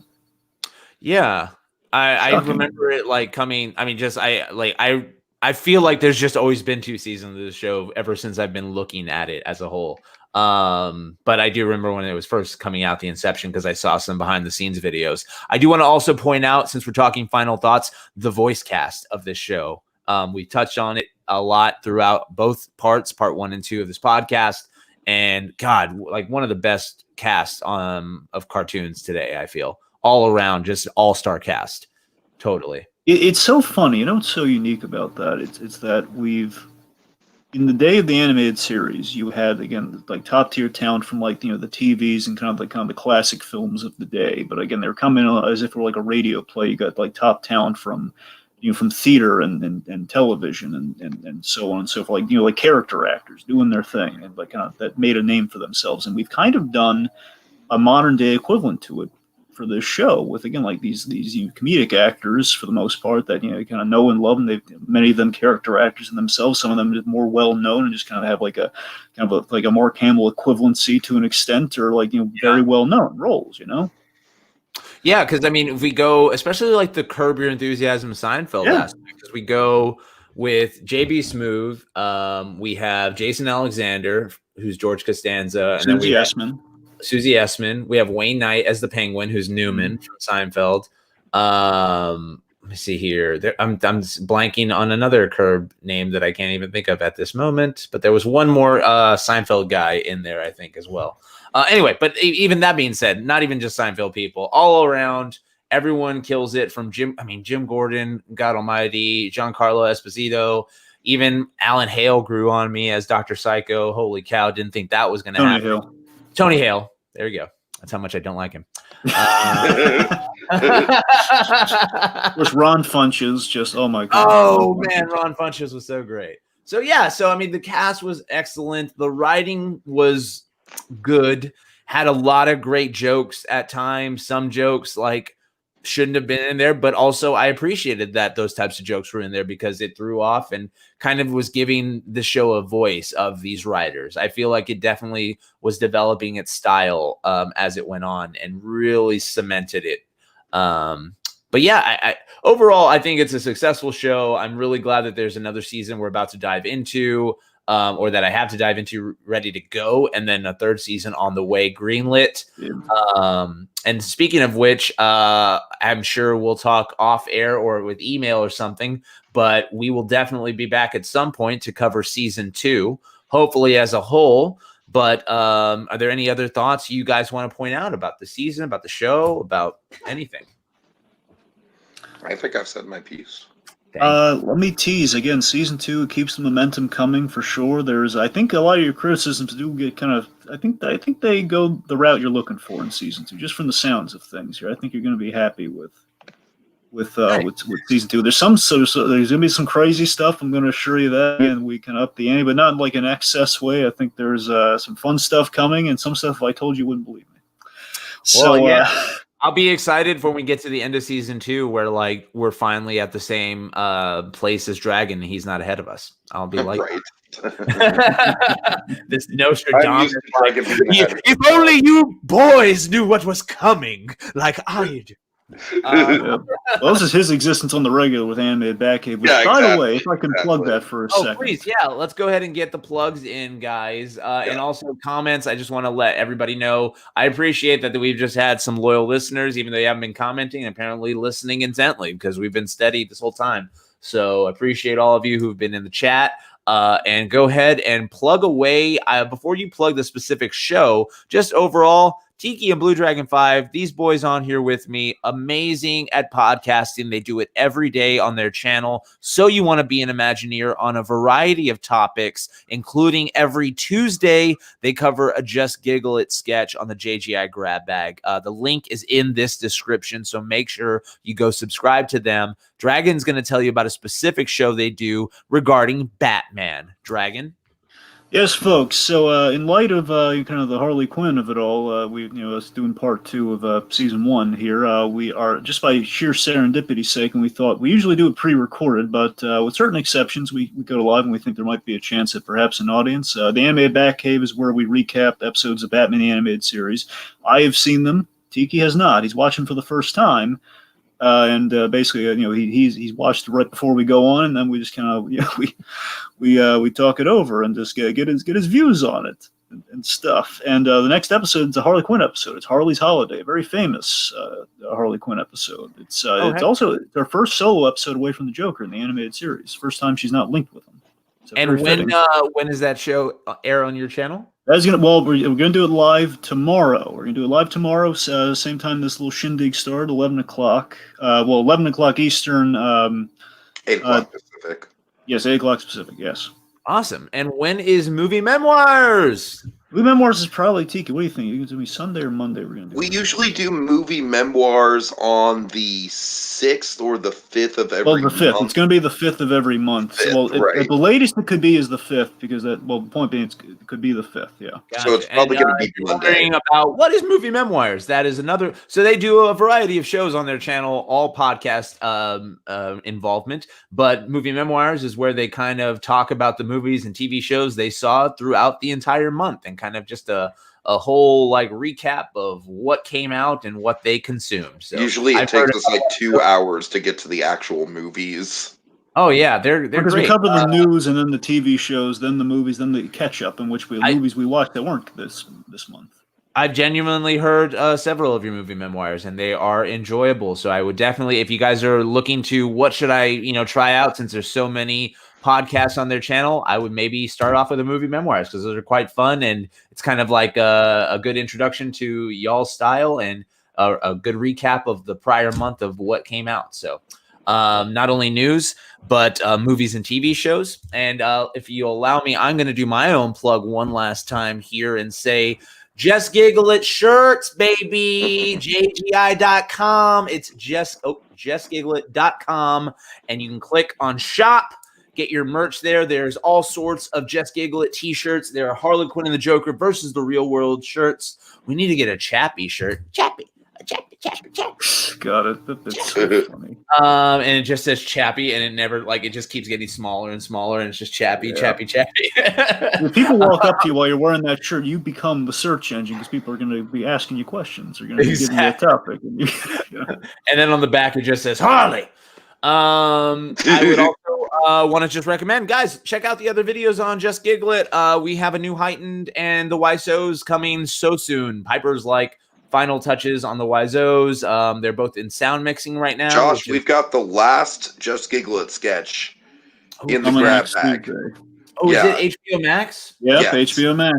Oh, guys. Harley Quinn's ending up. I wanted to release an extended version of that. I'll try and do it before you get to it. Maybe I'll get to it. But there's because there's so much buddy boy. Awesome bonus footage of all of those people's auditions with Olive. Nice. Because like I said, they all were recorded separately with me, so I did them individually with them, and so I had full on auditions with all of them.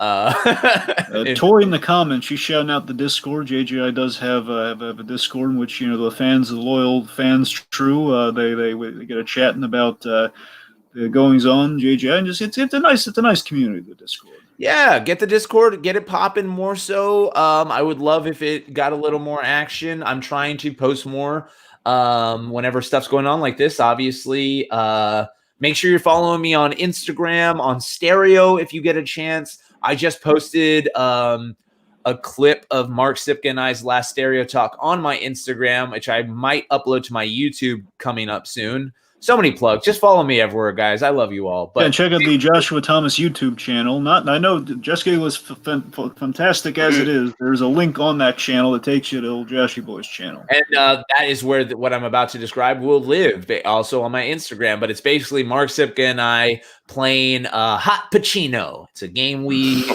coined where we basically go back and forth singing songs that are inspired by the previous song that was just sung. Whether it's like an artist or a genre or a word that was said in that song makes me think of this song. But every song is sung as Al Pacino. So it is about 7 minutes of pure insanity and hilarity between myself and Mark Sipka. So I'm going to definitely try to upload that to the YouTube channel so you guys can all enjoy that. I want to thank you two, Tiki and Dragon. You guys are awesome. I have enjoyed covering the show and couldn't ask for a better co-host than you two. Thank you so much for being on here, boys. Yeah, you're very welcome. Anytime. Awesome. Any other final plugs or anything you guys want to say as we start bouncing out of here? We got one more special plug. Please. Haunted Holiday Hijinks, because we're coming up in October. And folks, 2020, not the A year. Not a great one. And one of the big things it's kind of encroaching on one of the beloved holidays, Halloween. We're going to change that. You know what we're going to do, man? We're doing what we always do on an annual basis. We're talking some Halloween specials and movies and just stuff that's kind of spooky or creepy. And just kind of we do like 13 episodes of that throughout the month. And we got that coming up. We got some nice stuff cooked up, folks. Some nostalgic stuff, some fun stuff. It's something we're going to be doing throughout the month of October, so that's going to be fun too. Haunted Holiday Hijinks. Amazing. So make sure you're following. Guys, just go subscribe to their channel. It's in the description. So you want to be an Imagineer. They're podcasting all the time about a variety of topics. I guarantee you they're going to talk about something that you're into. Eventually, I'm sure that Cobra Kai is going to come up, and we might talk the boys. And the boys. You know what? I don't know if you guys have ever done a retrospective podcast on Hook, but I love that. Well, we did a commentary. We have done a commentary. We have not done a retrospective. Yeah, we do a thing called Spielberg Month, and we covered all the Spielberg. We do commentaries on the Spielberg movies because he doesn't do commentaries on his work. So. There is an awesome it's a YouTube channel just dedicated to Hook, and it has some deleted scenes, alternate scenes. There's a full alternate take of the monologue Captain Hook does right before Glenn Close comes out. Nice. Who stopped him? Who did this? But it's a completely different cadence. It's like, who got Pan's children? And who didn't think I could do it? It's so different, and it's really weird. I love Dustin Hoffman's final scene in that movie so much. He's so good. So anyway, enough with all that, guys. Make sure you're subscribing to all of our stuff. I want to thank you guys from the bottom of my heart, like I said, and we will see you all next time on Just Giggle It, baby. Bring me Peter Pan. Are you wearing lingerie under that trench coat? Save me,